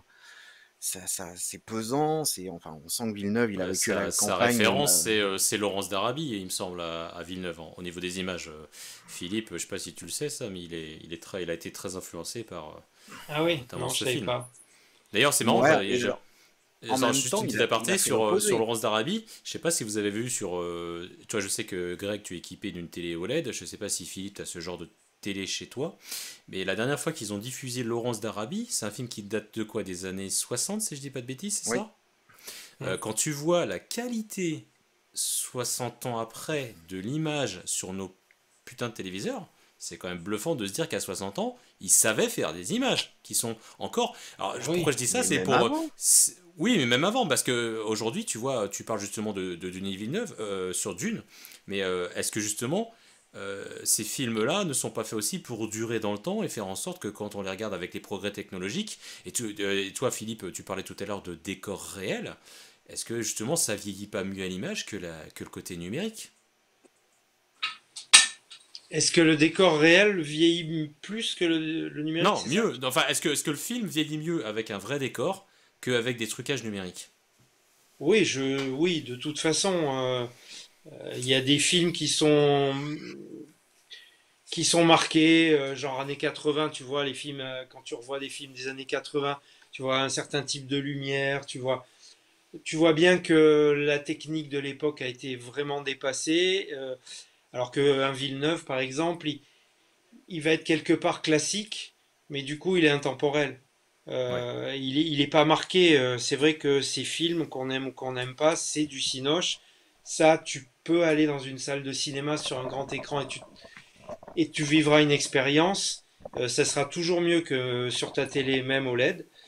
Hmm. Alors qu'il y a des films qui ont été faits à une époque où on a utilisé vraiment la technique de cette époque. Et ben 5 ans après, c'est dépassé. Ouais. Et c'est vrai qu'un décor naturel, forcément, ça vieillit moins parce que c'est moins soumis à justement à la technique, à un effet spécial, à une façon d'éclairer, oui. Mhm. Mais même quand Ok. tu as des effets spéciaux, de toute façon, Villeneuve, là où il a été super intelligent, c'est de rien mettre qui date le film ou qui l'ancre dans une époque. Mhm. D'abord, c'est un film en 10 000 et quelques, il n'y a aucun autre film de SF qui se passe aussi loin. Mhm. Mais quand tu regardes un film qu'on adore tous, qui est Alien, Mhm. le film, il est génial, on l'adore, et voilà, il est là, et tel qu'il est, on l'aime comme ça. Mais regarde les écrans, quoi, des tubes cathodiques verts, ça t'ancre tout de suite ça Ouais, Et ouais. pourtant, c'est du réel. Là, il y a même pas de. Ouais. Il n'y a même pas de compositing ni rien. Là, Villeneuve, tout est simple, jusque dans les vaisseaux spatiaux, rien n'est datable dans le temps. Donc ça participe pas mal du truc aussi. Ouais. Je pense Ah, qu'il a mais Thomas, vraiment t'as fait pour que, un en avis fait, pour que là-dessus? ce soit pas datable. moi, je dirais d'une façon générale sur Villeneuve, bon, moi j'ai vraiment adoré son Blade Runner. J'ai trouvé que c'était extraordinaire. Je veux Alors, dire, Philippe parce l'a que revu cet après-midi justement pour l'émission. j'ai trouvé que quand on prend un film comme... Parce que Dune, de mon point de vue, déjà, le film de Lynch, il y a énormément de gens qui ne l'ont pas vu. Même s'ils disent qu'ils l'ont vu, il y en a plein qui l'ont pas vu. Aux États-Unis, Dune et Lynch, c'est pas si connu que ça. Donc en fait, quand ils ont fait Dune, je pense que il y avait beaucoup moins d'enjeux pour le public américain que Blade Runner. Parce que Blade Runner, tout le monde l'a vu, et je pense qu'il y a pas beaucoup de monde qui a pas aimé. Donc en fait, l'enjeu de Blade Runner était énorme, et il y a eu, le film se passe sous la pluie tout le temps, c'est tout le temps dans Los Angeles. Et plutôt que partir, quand il a fait son film sur plus grand, plus fort, le film s'ouvre sur il fait jour, on est en dehors de la ville.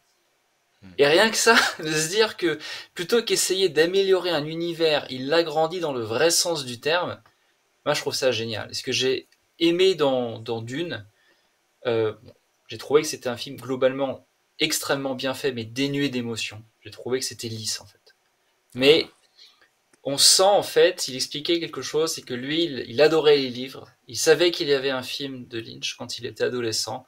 Mais dans les années 80, dans une petite ville du Québec, tu pouvais pas voir le film comme ça. Il n'y avait pas de VHS. Et il a imaginé des scènes, il a imaginé des dessins et ce genre de choses. Et c'est la base de son film. Et c'est ça que je trouve très fort. C'est, on voit les nuits, par exemple, dans Dune.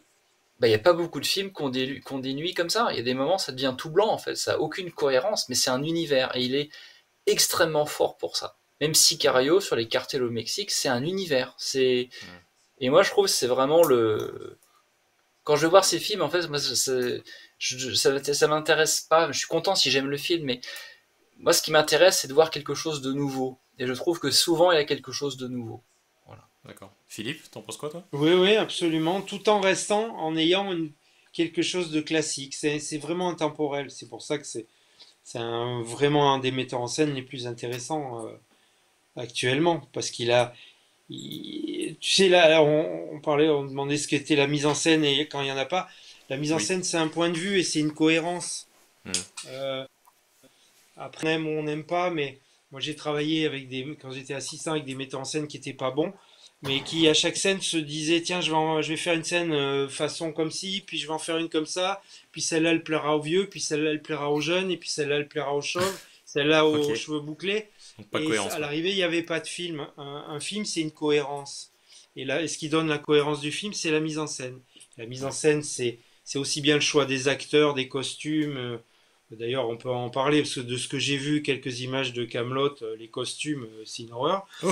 Mais, Je crois que mais Greg il a un surnom pour le homard blanc là. non, mais ouais, mais enfin, je sais pas, enfin bref. Mais voilà, une mise en scène, c'est un point de vue. Et les films de Villeneuve, il a une idée et il la tient jusqu'au bout. Et rien que ça, sur plusieurs semaines, voire mois de tournage, c'est très compliqué de garder une cohérence Bah, de mise en excuse-moi, scène. mais est-ce que Astier avec Camelot, il avait pas au PC son idée, sa vision et son truc? Qu'on aime ou qu'on Alors, aime j'ai pas, pas, mais voilà. je peux pas te répondre, je l'ai pas vu, mais si Hmm. c'est juste des chants contre chants et puis je place ma caméra comme ça, non, voilà. Greg, Mais t'en ça, penses quoi c'est toi? plutôt Greg. D'autant que cette cohérence, elle est en plus cassée par un trop grand nombre d'acteurs qui sont là. C'est-à-dire que tu pars sur un film où tu as l'impression que ça va être un film. Encore une fois, les 20 premières minutes sont les plus abouties et malheureusement sont celles qui ne servent à rien. Hmm. Mais non, mais c'est vrai, ça te retarde juste le moment où tu vas sortir du cinéma. Donc, Et t'as payé 26 € en Dolby Vision. Ouh. Et ouais, tu fais ouais, moins ouais, et ouais. du coup, en tant qu'exploitant, tu fais moins de séances. Oui, parce que c'est Donc ça n'arrange 1h47, personne. idéalement c'est 1h47. Ok. Pour avoir fait quelques films où on te rabote 5 minutes parce que ça enlève une séance, c'est 1h47. Et donc, chez Astier, si tu veux, il y a une... Je suis assez surpris que les gens qui ont aimé la série aient aimé ce film, parce qu'à la limite, ceux qui ne connaissent pas bien la série ou n'importe quoi, pourquoi pas, mais je pense que on tient un des 10 plus mauvais films français, tout confondu. Parce qu'il y avait une telle attente, il y a un tel pognon, il y a tels acteurs pour aboutir à ça. Le casting, ouais, monstrueux, mais ouais, c'est Bah alors vrai. monstrueux et en même temps le bon goût, foireux, ça coûte parce pas que cher. Hein. en même temps un peu foireux, parce que par exemple Sting, c'est juste la fausse bonne idée, quoi. Sting, Ouais. Autant dans Dune de Lynch, il était pertinent. bah oui, mais il parle anglais. C'est Là, ça, il parle français. exactement. Et voilà, il cherche ses mots, on sent que c'est pénible, il est venu pour son cacheton, etc. Mais il y a trop de monde. Et puis en plus, si tu veux, voilà, il y avait une promesse qui était faite à la fin du livre 6. C'était en gros, le roi Arthur allait revenir et ça allait. Et comment Lancelot, il allait en prendre plein sa tronche. Et là, pendant 1h45, le mec, il t'explique que bah, il est dépressif et le pouvoir, il en veut pas. Tu te dis, bah merde, revois la fin de la saison 6 parce que tu as oublié un truc. Alors après, en plus, il se bat contre l'espèce de homard albinos là tout le long, euh, avec des burgondes qui sont tous sapés comme des boules de Noël dans un bordel thaïlandais. Tout ça Ah mélangé avec putain, une tonne de ouais. trucs qui te Ah, faut que je vous trouve des ralentissent en images de ça. permanence, tout ça. Et des fois, c'est trop court aussi, parce que du coup, il y a des trucs qui ne t'expliquent pas. On est au-delà de l'ellipse, genre, il manque un bout de Ouais. film. Voilà, et puis, enfin bon, non, moi je trouve qu'il n'y a rien qui va dans ce film. Je vais pas m'étendre plus là-dessus, parce que c'est mon truc personnel. Tant mieux, il fait des millions, je suis très content pour lui. Mais c'est surtout, voilà, moi j'aime beaucoup ce que faisait Astier, aussi bien en théâtre que dans la série Camelot. Et là, j'ai souri 2 fois, quoi. La première fois, c'est quand j'entends le cinéma s'éteint et j'entends. Je me dis, waouh, Ok. super, je revois Camelot. Après, genre 45 minutes plus tard, j'ai souri une deuxième fois à une blague d'Elias. Et puis après, j'ai passé mon temps à regarder ma montre en disant, putain, il me reste encore une demi-heure, quoi. Ça Ouais. me rappelle un peu, si tu veux, je sais plus quel mec avait fait cette critique en rentrant pour voir à l'opéra Le Soulier de Satin, il me semble, et qui dit j'arrive à 20h, ça commence 2 heures plus tard, je regarde ma montre et il est 8h30. Voilà, c'est un peu ce que j'ai ressenti, quoi. Ouais. J'attendais désespérément la fin. C'est rare que j'ai envie de sortir d'une salle de cinéma, mais au moins 3-4 fois, je me suis dit non, je peux pas, je m'en vais. Et j'ai Mais tu tenu. vois, ce qui est amusant, pardon. Vas-y Thomas. Vas-y. Non, j'allais dire, ce qui est amusant, c'est que Dune et Camelot ont un point commun. Est-ce que vous savez lequel? Bah, ils sont passés au cinéma. Oui. Donc, il y a plus de... Et tu as vu les deux. Voilà, ça fait déjà 2 points Bon. communs. Qui a fait le plus En d'entrées? fait, les deux ont utilisé la même caméra. Cette caméra est particulière, une Arri 65, qui est une caméra qu'on ne peut pas acheter. C'est une caméra qu'on loue directement chez le fabricant de la caméra et qui a un capteur qui est plus de 4 fois plus grand qu'un capteur normal. Ouais. Et c'est généralement ce qu'on veut utiliser quand on veut avoir un piqué dans son image, ou surtout quand on veut filmer quelque chose de grandiose. Comme Dune, par exemple. Par contre, si on n'a pas le budget qui suit ou les ambitions artistiques pour faire vivre un monde, bah ça complexifie, quoi. Parce qu'un exemple tout simple, ça fait que si le maquillage est moins beau, bah vous allez voir tous les détails qui ressortent, quoi. Et c'est assez amusant d'avoir vu qu'ils ont choisi ça, quoi. Qu'est-ce qu'il y a, Il y avait aussi une autre raison pour avoir choisi cette caméra, c'est que Villeneuve, effectivement, dans je sais plus quelle interview, explique qu'avec son chef-op, ils sont allés tester plein de caméras, notamment pour la Jordanie, là où ils tournent Arrakis, et que finalement, celle qui leur permettait de tourner avec zéro lumière toute la journée et dans des conditions pas possibles de vent, limite de tempête et tout, c'est cette caméra qui marchait bien. Après, bah, tu reviendras peut-être dessus. Le seul problème, c'est qu'ils trouvaient qu'il y avait un traitement un petit peu trop numérique, donc ils l'ont re-shooté sur pellicule pour ramener un petit peu ce côté pellicule, mais c'était aussi beaucoup pour travailler avec le plus possible en lumière naturelle, un peu à la Terrence Malick. Et Philippe, Et toi, comme quoi, est-ce avec que... une caméra hors de prix, soit t'accouches de Dune, soit tu fais Camelot. C'est pas la caméra qui fait le film. Exactement. Ah, exactement. tiens, justement, Philippe rebondit là-dessus. Qu'est-ce que t'en penses, toi? Est-ce que si demain on te donnait un budget comme Dune et je sais pas, est-ce que c'est le genre de choses que tu rêverais de vivre, sachant que tu as quand même fait des choses qui sont, voilà, mais est-ce que si demain on t'offrait un budget conséquent et un sujet aussi intéressant, enfin, de mon point de vue, puisque moi je suis un des rares dans cette émission à avoir lu les bouquins, est-ce que c'est un rêve pour un réal d'aller sur des choses comme ça, aussi impressionnantes, que ce soit avec Denis Villeneuve, que ce soit sur d'autres réals, je sais pas. Toi, est-ce que tu as d'autres ambitions? Est-ce que tu as déjà, entre guillemets, à ton niveau, déjà fait ce que tu voulais? Non, non, j'ai pas fait, heureusement d'ailleurs, qu'on fait jamais tout ce qu'on voulait, comme je le disais au Hmm. début. Euh, j'avais écrit un scénario il y a quelques années, mais bon, c'est sur un sujet difficile, la guerre d'Algérie, donc en France, on est encore très frileux là-dessus. Et Hmm. à un moment, j'ai failli le monter au cinéma avec Jocelyn Quivrin, malheureusement, le malheureux Hmm. est décédé. Et du coup, le film s'est pas fait. Et TF1 voulait absolument le prendre. Et j'ai dit non parce que je sais que pour certains scénarios, je veux bien les faire pour la télé, mais celui-là, par exemple, je ne voulais pas le faire pour la télé. Pour moi, c'était un film de cinéma. Parce que justement, il y avait des grands espaces, parce qu'il y avait un souffle que j'aurais pas pu avoir à la télé. Euh, Après, ben évidemment qu'on rêve toujours de pouvoir réaliser un film avec d'énormes moyens. Après, il faut faire attention parce que de toute façon, c'est le même métier. Hein, qu'on tourne Machine, Ange Gardien ou Dune, le principe est le même quand même. Hein. Ouais, d'accord. C'est bien Franchement, de le dire, c'est parce que t'as pas l'impression, en oui, fait. oui, c'est important de le Ouais. dire. Hmm. C'est le même métier. Tu te trouves face à voilà, il y a des mots écrits sur le papier. Euh, Quel est le point de vue sur cette scène, comment je vais le faire jouer, comment je vais le filmer. Après, bah, les moyens changent, le sujet change aussi, et dans un film avec un sujet super intéressant, tu peux filmer une main qui prend une bouteille, ça va vouloir dire quelque chose, et puis sur un mauvais scénar, tu as filmé une main qui prend une bouteille et ça veut rien dire, tout le monde s'en fout.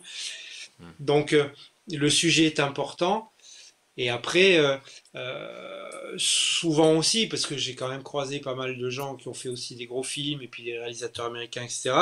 Hmm. Souvent, ils s'emmerdent, parce que les mises en place sont tellement longues.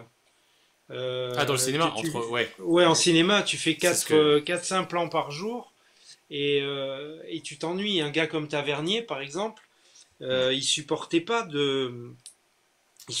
d'attendre. Quand on tournait autour de minuit en studio, il voulait même pas qu'on enlève les feuilles. Il disait c'est pas grave, j'ai pas assez de recul, mais tant pis, on Ouais, tourne comme ça. Il disait mais attends, on prend un quart d'heure, on enlève la feuille, c'est un studio. ouais. Et La il feuille, avait c'est le envie, décor, hein. il avait envie de. Oui, oui, feuille c'est le mur du décor. Et, et il avait juste envie de tourner, il avait un rythme à lui. Un gars comme Miloš Forman, il avait plus l'habitude des films américains, et lui, bah, il allait dormir, il disait, voilà, on va faire ce plan-là, et après il allait dormir trois quarts d'heure, et il revenait quand on était prêt.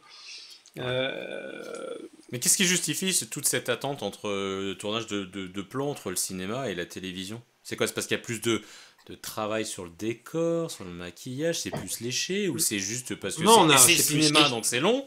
Oui, je sais pas, hein, non, c'est plus léché. Je pense qu'on peut faire des films cinéma plus rapidement. Dans le cinéma, on se dit toujours, on va prendre un peu plus de temps. Bon, ok. Mais on peut tourner plus vite. Hein.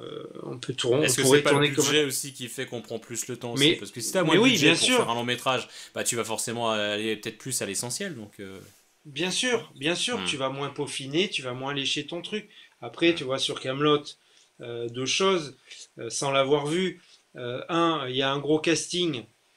hmm. Mais qui dit gros casting dit gros budget, et de ce qu'en dit Greg, j'ai l'impression que il y a beaucoup de choses qui sont passées dans les cachets, et du coup il y avait moins de choses sur l'écran au Il niveau y des avait plus de budget décors. montage pour prendre Grégoire, c'est dommage. Non, non, le Voilà, par montage, exemple. c'est lui qui l'a fait tout seul. Puis de toute façon, le budget, il n'est pas tellement parti là-dedans parce que dans tous les cas de figure, je pense qu'il ne sait pas faire autre chose que la réal qui propose.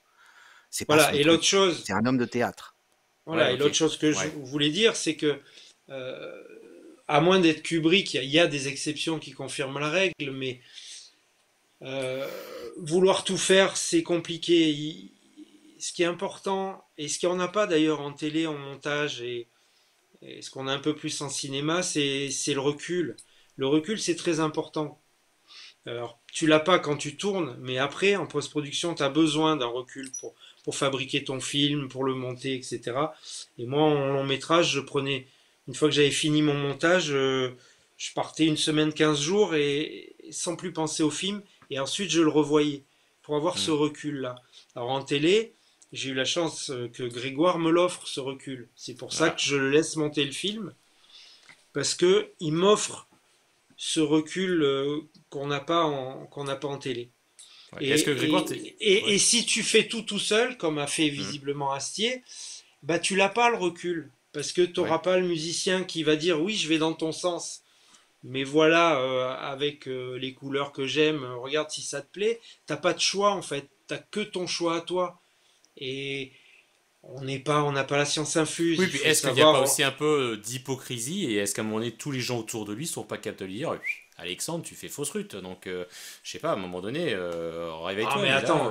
ton costume de homard, excuse-moi, mais ou tes boules de sapin de Noël là, qui sont devant le château, ça craint quoi. Non, je sais Non pas. mais Est-ce qu'il y a, c'est c'est un tabou dans le métier de dire je sais pas, hein. À partir de bon, 2 je millions dirais. d'euros, 2 millions d'entrées, tu dis plus rien de toute façon. Ouais. Non, puis c'est Hmm. un peu un métier de, tu sais, c'est un peu un métier de courtisan aussi, hein. Les gens n'osent pas trop dire les choses. Ouais, mais C'est ça, Ouais, rare moi les c'est. gens j'aurais qui dit que ouvrent leur gueule. c'est un métier où les amitiés sincères sont précieuses. Et se Voilà, comptent sur les doigts exactement. d'une Donc, main. Ouais, elles sont rares en donc, fait. C'est ce que tu soulignes, Philippe, en fait. C'est-à-dire qu'à un moment donné, et c'est ça que je voulais aussi aborder, c'est quand toi tu connais, quand tu as des gens avec qui tu aimes bien travailler, tu sais ce qu'ils t'apportent, c'est un vrai plus dans, toujours pour le but de servir le film, in fine. oui, Et absolument. pas de se faire plaisir parce que j'ai eu Sting, je machin et tout, et j'ai un ego. Enfin, je parle pas d'Alexandre Astier. Et lui, il assume complètement sa vision, son discours, la façon dont il l'a fait. J'ai vu plusieurs interviews de lui. C'est comme ça, écoute, tant mieux. Et puis s'il y a eu plein de Oui, millions de personnes qui sont allées le voir, tant mieux, je suis allé le voir. Donc voilà, je suis assez mitigé, je suis pas aussi négatif que Grégoire, mais c'est vrai que je m'attendais à autre chose en fait. Je m'attendais à plus me marrer pendant tout le film, et c'est vrai que j'ai pas beaucoup. Et puis j'ai emmené mes enfants de 10 et 12 ans, ils n'ont pas compris grand chose non plus, quoi. Donc ils sont polis, Après, ils tu m'ont sais, dit. c'est une question, on Ouais. parle de budget, Mm. de ce genre de choses. Je pense qu'il faut aussi garder en tête que, évidemment, c'est plus simple de faire au-delà d'un certain budget, c'est beaucoup plus simple qu'être en dessous. Mm. Mais il n'y a aucun film où il y a assez de budget et assez de temps. Mm. Et tu peux le voir dans Dune. Je suis sûr qu'il y a un moment où, quand ils ont fait la liste matérielle avant de partir en tournage, il y a des choses qu'ils ont dû enlever. Parce Ouais. que il fallait un deuxième conteneur dans l'avion et ça coûtait trop cher et ainsi de suite. Ou voilà. Ils ont pas retourné telle scène parce que ça voulait dire refaire venir tel acteur de tel endroit, ainsi de suite. Ou même dans les effets Mm. de Dune. Ouais. Aujourd'hui, si tu demandes à des gens qui travaillent dans les effets visuels ce qu'ils ont pensé des effets de Dune, il n'y a pas grand monde qui va te dire que ce sont des très bons effets. Parce que la 3D, par exemple, elle est excellente, elle est très belle, mais les intégrations sont vraiment pas belles. Dans l'ouverture du film où tu as l'envoyé de l'empereur qui arrive, mais tu te dis, mais vous vous rendez compte que les forêts derrière ont un contraste qui n'a rien à voir avec l'avant. T'as l'impression que t'as un papier peint, quoi. En fait. Ouais. Et il y a des films, tu sens, bah, ils auraient eu 2 jours de plus. C'était Mm. incomparable. Et Ouais. ça Tu se sent confirmes ça, souvent. Philippe, ce côté ah, si j'avais eu un ou Alors, deux jours de plus pour juste faire ce avant que truc-là. Philippe réponde, moi je vais Ouais. justement répondre là-dessus aussi. C'est vrai, hein, il manque toujours, on aurait fait mieux si on avait eu plus d'argent, si on avait plus de temps ou n'importe quoi. Mais avec Philippe, on a fait des épisodes de séries qui se sont passés avec le Covid, ce qui n'était pas non plus un truc anecdotique. Mhm. Mais Philippe, justement, il a dit, OK, j'ai plein de contraintes. Mais au lieu de dire, bon, ça fait chier, j'ai des contraintes, quoi, qu'est-ce que tu veux qu'on foute? Non, il a trouvé plein d'idées pour les contourner. Et souvent, ça te donne des choses. Regarde, par exemple, on en parlait d'Alien tout à l'heure, ou du premier Ouais. Star Wars. Quand t'as pas assez de thunes pour construire un grand décor, qu'est-ce que tu fais? Bah, tu fous des tuyaux, tu fous des trucs qui coûtent pas cher et tout. Et finalement, c'est ça qui fait le vaisseau. Après, quand tu le refais en numérique, que tout est propre, bah, il n'y a plus rien, il n'y a pas d'âme, il n'y a que dalle. Donc finalement, il Mm. y a des contraintes qui, des fois, sont vraiment bénéfiques. Mm. Ok. Et Bon, puis ça ça me fait prend un peu contrôle de penser tout, c'est au. ça qu'il faut se dire, pardon. Ça me fait penser à Cube, le premier Cube, je sais pas si vous l'aviez vu, où à un Oui, moment par donné, exemple. c'était un train qui passait à côté des décors, et comme ils n'avaient pas beaucoup de moyens, et toute la structure tremblait, finalement, ils s'en sont servis il me semble, dans le film. Ce genre de choses. Mhm. Donc, bon, ok. C'est intéressant. Je fais juste une petite pause 2 secondes pour le chat. Je voulais. Alors attendez, je reviens sur le chat 2 secondes. Parce que c'est vrai qu'on parle beaucoup et je suis moins attentif à vous. Je suis désolé. Alors, Non, mais je excusez-moi, il y a un. réponds, t'inquiète pas. Je vois ça. Merci Laurent pour ton sub. Merci pour ta contribution. Qu'est-ce qu'on a eu comme message? Je remonte un petit peu en arrière. On parle du jeu de Perceval. Ah oui, on parlait de Camelot tout à l'heure. Donc Laurent nous dit ça donne pas envie d'aller le voir. Bah, je suis désolé si on a un peu flingué Bon, je sais même pas s'il passe encore au cinéma. Ceci dit, Camelot, je ne pense pas. Oh, il doit passer Euh, encore dans quelques salles. ouais, donc voilà. Mais bon, par Je contre, ouais. regarde, je vous tiens au courant, je regarde. Non, il y Ok, avait non, une mais après. question. Il y Ouais. avait une question sur est-ce que les films français sont moins bons parce que souvent c'est un cinéma d'auteur et qu'il est difficile d'écrire et de réaliser en même temps. Ouais. Euh, oui et non, on peut savoir écrire et réaliser. Après, il y a beaucoup de scénaristes qui écrivent sans savoir comment on fait un film, et ça c'est problématique. Hmm. Parce que nous, réalisateurs, du coup, derrière, on est obligé d'adapter des choses qui sont pas réalisables ni dans le budget, ni dans le temps, ni même dans le jeu des acteurs, Hmm. des couleurs de jeu différentes dans une même scène, où l'acteur te dit mais comment je peux pleurer et rigoler là d'une phrase à l'autre, comment ça se passe. Donc après, c'est vrai qu'en France, on a tendance à avoir un film d'auteur, d'être le pays du film d'auteur, et effectivement, ça, Attends, parfois, il faudrait peut-être séparer les choses. c'est quoi qu'on appelle un film d'auteur? C'est un film sans budget en fait, c'est ça? Ouais, puis ces films où effectivement, là encore, le gars, il a écrit, il réalise, il veut tout faire, il sait tout, et c'est bien d'avoir des avis extérieurs Alors et justement, tiens, d'écouter les autres. des contre-exemples de réalisateurs célèbres qui, eux, ont fait le montage ou je sais pas, ont de plusieurs casquettes. Est-ce que vous pourriez m'en citer tous les trois? Bah, Film. Kubrick, Cassavetes, Ouais. qui sont vraiment très différents, hein. Qu'est-ce qu'il a fait Kubrick, par exemple? En dehors de réaliser ces films incroyables. Bah lui, ça, il parlait avec son chef-op, vraiment, il connaissait ça, il touchait à la caméra, il était au montage. Il y a des réalisateurs qui vont pas du tout au montage aussi, hein. Ouais. Donc Kubrick contrôlait tout. Voilà, Cassavetes, il faisait le montage, il touchait la caméra. Alors, bon, des fois dans les films de Cassavetes, tu vois la perche, hein, mais il s'en fout parce qu'il a Peter Falk qui est en train de jouer, et finalement tu regardes mieux Peter Falk que la perche. Ouais. Ok. Mais Après, le c'est. problème des films d'auteur français, c'est pas que ce soit des films d'auteur. Des films d'auteur, il y en a quelques-uns qui sont très bons. Hmm. Après, ça te parle ou ça te parle pas, c'est aussi une question de choix personnel. Mais le vrai problème des films d'auteur, je sais pas si les chiffres sont encore bons, mais avant la pandémie, on produisait en France plus de 200 films par an. C'est-à-dire que Hmm. quasi, il y en a trop. Il y en a Ah trop. oui, Donc, oui. non, mais vraiment, il y en a trop. Non, Donc, Mais mais tu tu peux parce crois pas que aussi avoir le temps, 200 c'est. films mais c'est le bons. système français, ça. Bah C'est le oui. système C'est, français. Et en même temps, Le Monde avait publié un article qui expliquait qu'en France,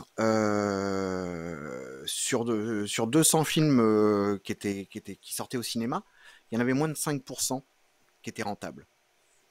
Oui. Donc voilà, Oui, parce on a un qu'ils vrai avaient soulevé, problème. je me souviens de cet article, ils avaient soulevé le problème de l'attribution de grosses enveloppes, puisqu'il y a un financement qui est fait, Mm. alors ça vous le connaissez tous les deux, on parle du CNC qui finance c'est une ça. partie tout cas de ça, et ça va des fois, et qu'est-ce qui fait que tel film va avoir telle enveloppe, c'est même pas sur des. C'est quoi les critères d'attribution finalement?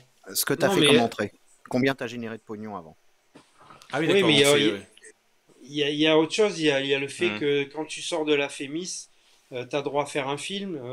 Oui, Et tu as des donc choses les comme ça, bien sûr. producteurs se jettent là-dessus en disant bon bah c'est un premier film, j'ai pas d'argent, donc les techniciens sont sous-payés ou en participation au cas où le film fasse des entrées, et tout le monde fait son film. hmm. Les producteurs le font, ça rentre dans leur catalogue et ça leur coûte rien parce que c'est de l'argent de l'État. Et tu te retrouves avec 200 films par an, alors que si on triait, avec 100, ça serait déjà suffisant, quoi. Ouais. Et pour en C'est-à-dire, revenir au CNC, ouais. quand Danny Boone fait Bienvenue chez les Ch'tis, bah, tout ce qu'il génère comme argent au CNC lui assure de pouvoir faire le prochain sans aucun problème. C'est-à-dire qu'il y a aussi ce côté, effectivement, les producteurs vont voir tous ceux qui sortent de la FEMIS et des écoles comme ça qui vont pouvoir faire des films à pas cher, en tablant sur le fait aussi que, avec un coup de peau, bah, parmi les 200, il y en a un qui va au César. Ça arrive. Il y a assez régulièrement hein, le meilleur premier rôle, espoir féminin, masculin, machin, réalisation. Bah, enfin, tu peux tomber dedans, quoi. Donc c'est aussi pour ça. Et voilà, s'il y avait 100 films avec tous un budget un peu plus confortable, on sortirait peut-être de meilleures choses. Et puis encore une fois, bah, les gens qui veulent absolument tout faire de A à Z, tout contrôler, ce qui n'existe quasiment pas aux États-Unis, hein, parce que aux Ah oui, États-Unis, le je crois que réalisateur, c'est il met hyper quasiment cloisonné, pas hein. le pied. Ah ben c'est Ouais. hyper cloisonné, c'est-à-dire que tu Je peux crois que même pas aller Thomas, lui, il changer une connaît plus chaise. ce genre de choses-là. Thomas, toi, tu connais un petit peu la façon dont ça Ouais, se passe là-bas, non?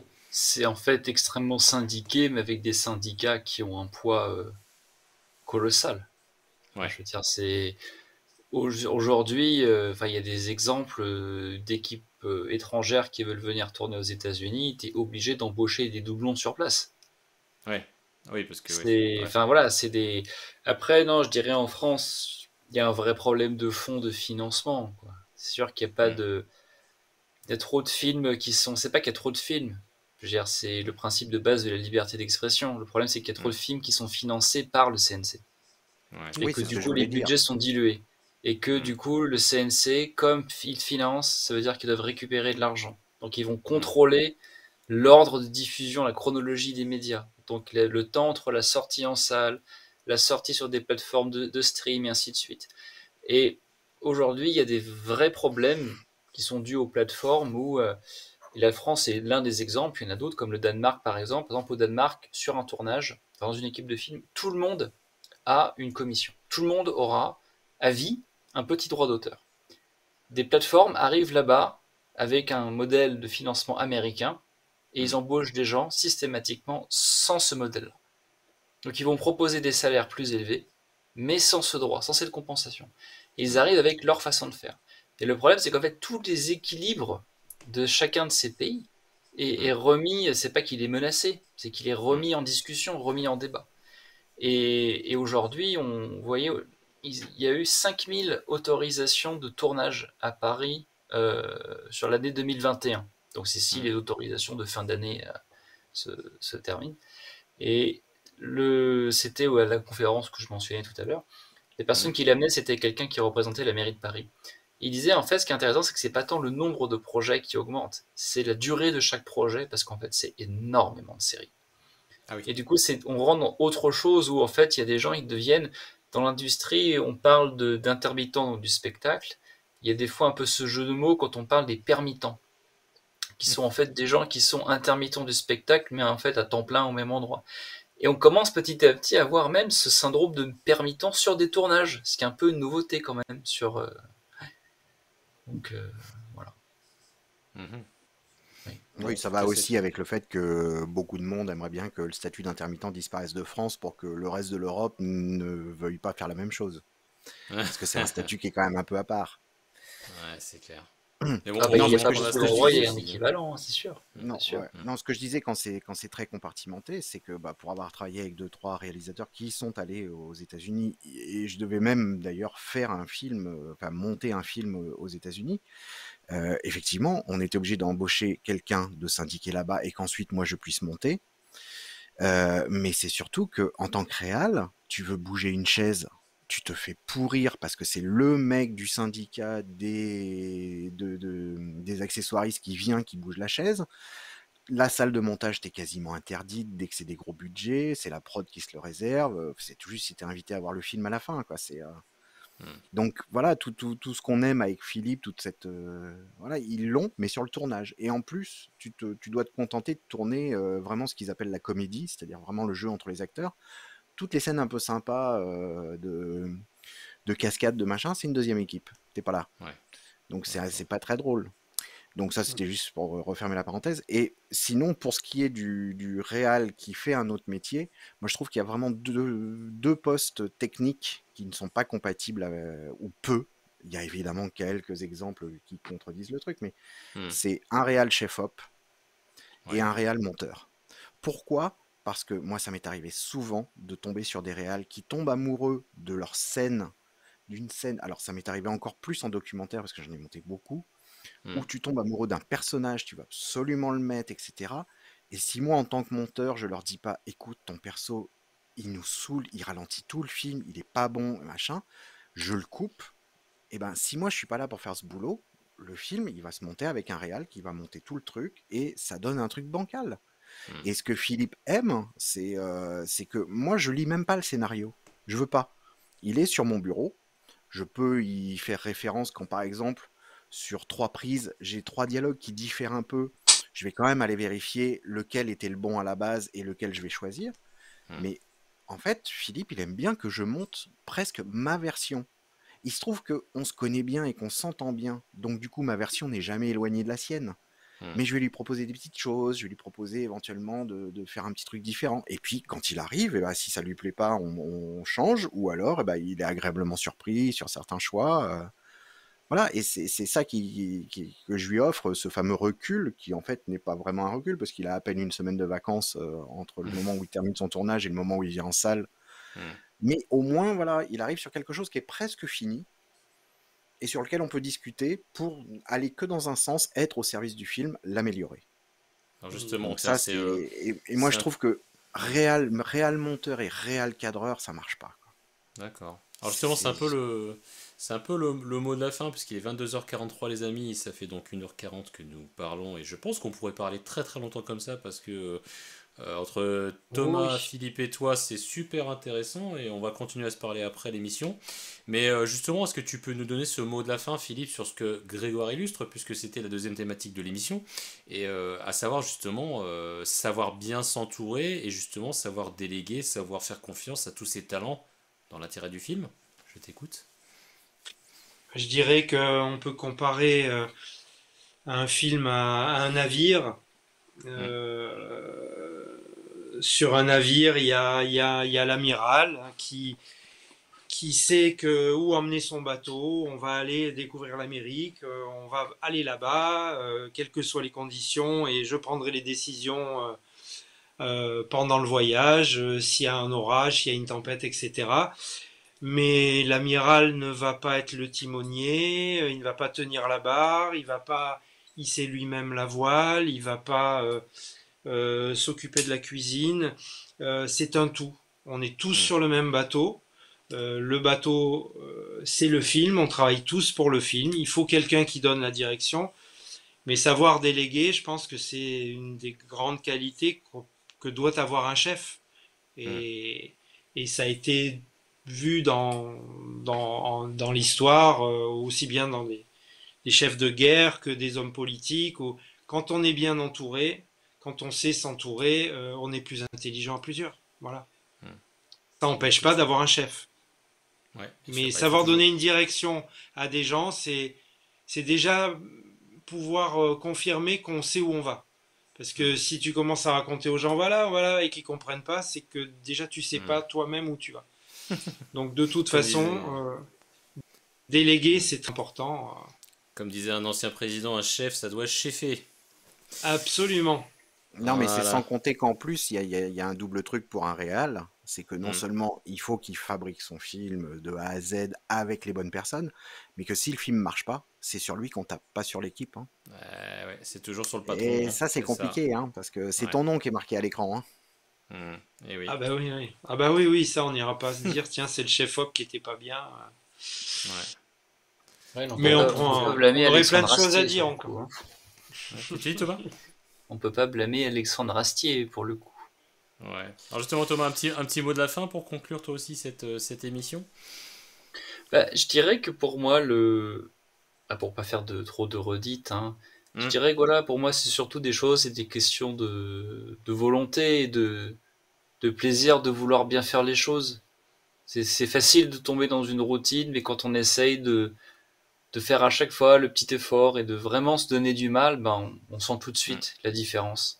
Parce que le truc, c'est que c'est difficile, en fait. Il y a énormément de monde qui travaille sur un projet pendant très longtemps. Il y a des gens qui vont avoir un rapport beaucoup plus personnel à un projet parce que c'est le leur, ils l'ont écrit, ils ont trouvé un moyen de le financer.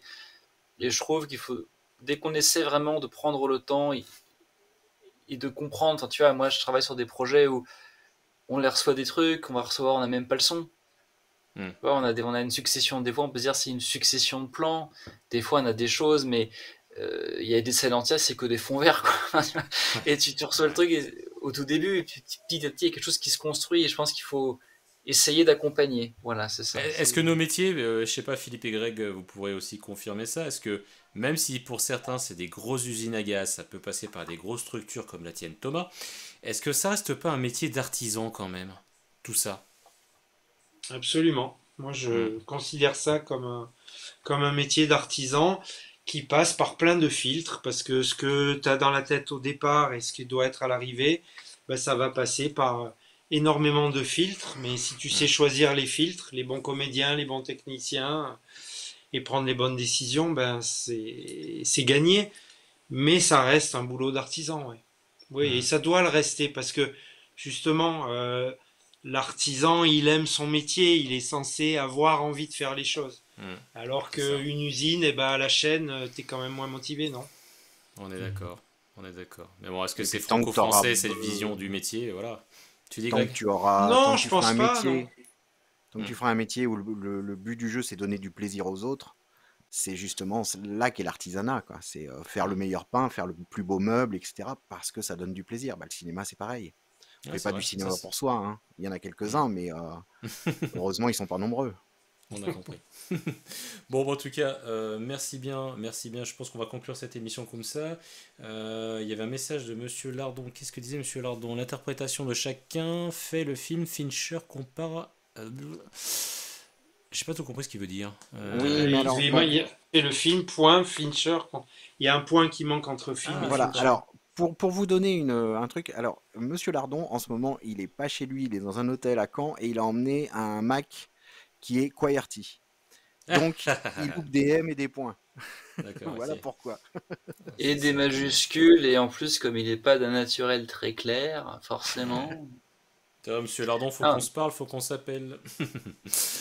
Bon, en tout cas, bah écoutez, on va conclure cette émission comme ça. En tout cas, merci Philippe pour, bah, voilà, pour ta présence. Je pense que moi, en tout cas, je trouvais ça super intéressant d'avoir, pour la première fois, en tout cas, dans cette émission, un réalisateur. J'aimerais effectivement, on en reparlera avec Greg, mais peut-être voir. Alors, j'ai déjà vu quelques séries que tu as fait à la télé notamment. Que ce soit sur France Télé. Oui, ça m'arrive aussi de regarder des séries françaises, même si je suis pas toujours très très fan parce que j'ai des fois du mal avec le jeu d'acteurs français, mais les acteurs français, mais bon, je vais pas me mettre tout le monde à dos, mais Grégoire, on en a déjà parlé, il me semble, sur la première émission du Monde de Dayo, si tu te rappelles. Bon, Mhm. ça c'est une autre histoire. Non, mais Mais en tout cas, le truc, hein, c'est ce que je t'avais dit, hein, c'est pas qu'on a des mauvais acteurs, c'est qu'on a peu de bons directeurs d'acteurs aussi. Les gens qui laissent les ouais. acteurs en roue libre parce qu'ils les ont choisis pour ça, ça donne des choses comme Decaune avec Jean Rochefort, qui est pourtant un très grand acteur.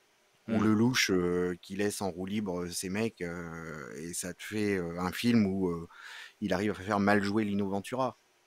ouais, Bon, voilà, c'est ouais. des problèmes de direction d'acteur plus que d'acteur, moi je trouve, en France. Hmm.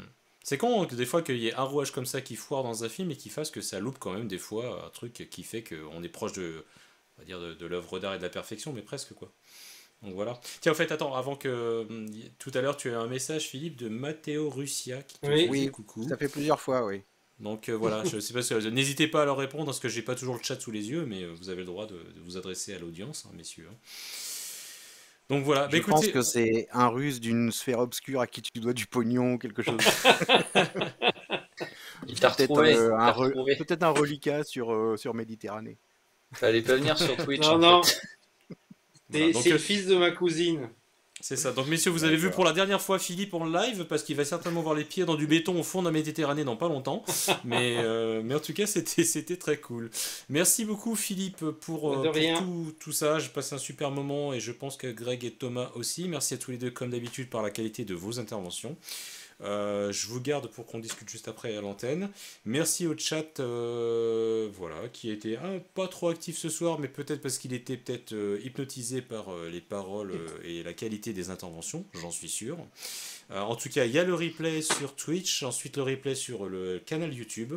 On se retrouve mardi pour une émission technique. Le 21 octobre aussi, il y aura une autre émission, Le Monde de Dayo, avec 2 invités très spéciaux. Je vous en reparlerai plus tard dans un teaser spécial. Et puis, je pense que Grégoire et Thomas, on se reverra sur de prochaines émissions. Et puis Philippe, on suivra aussi ton actualité et on ne manquera pas de parler de tes prochaines aventures, en tout cas dans notre émission. Voilà. Merci beaucoup à tous. Bonne soirée et à bientôt. Au revoir.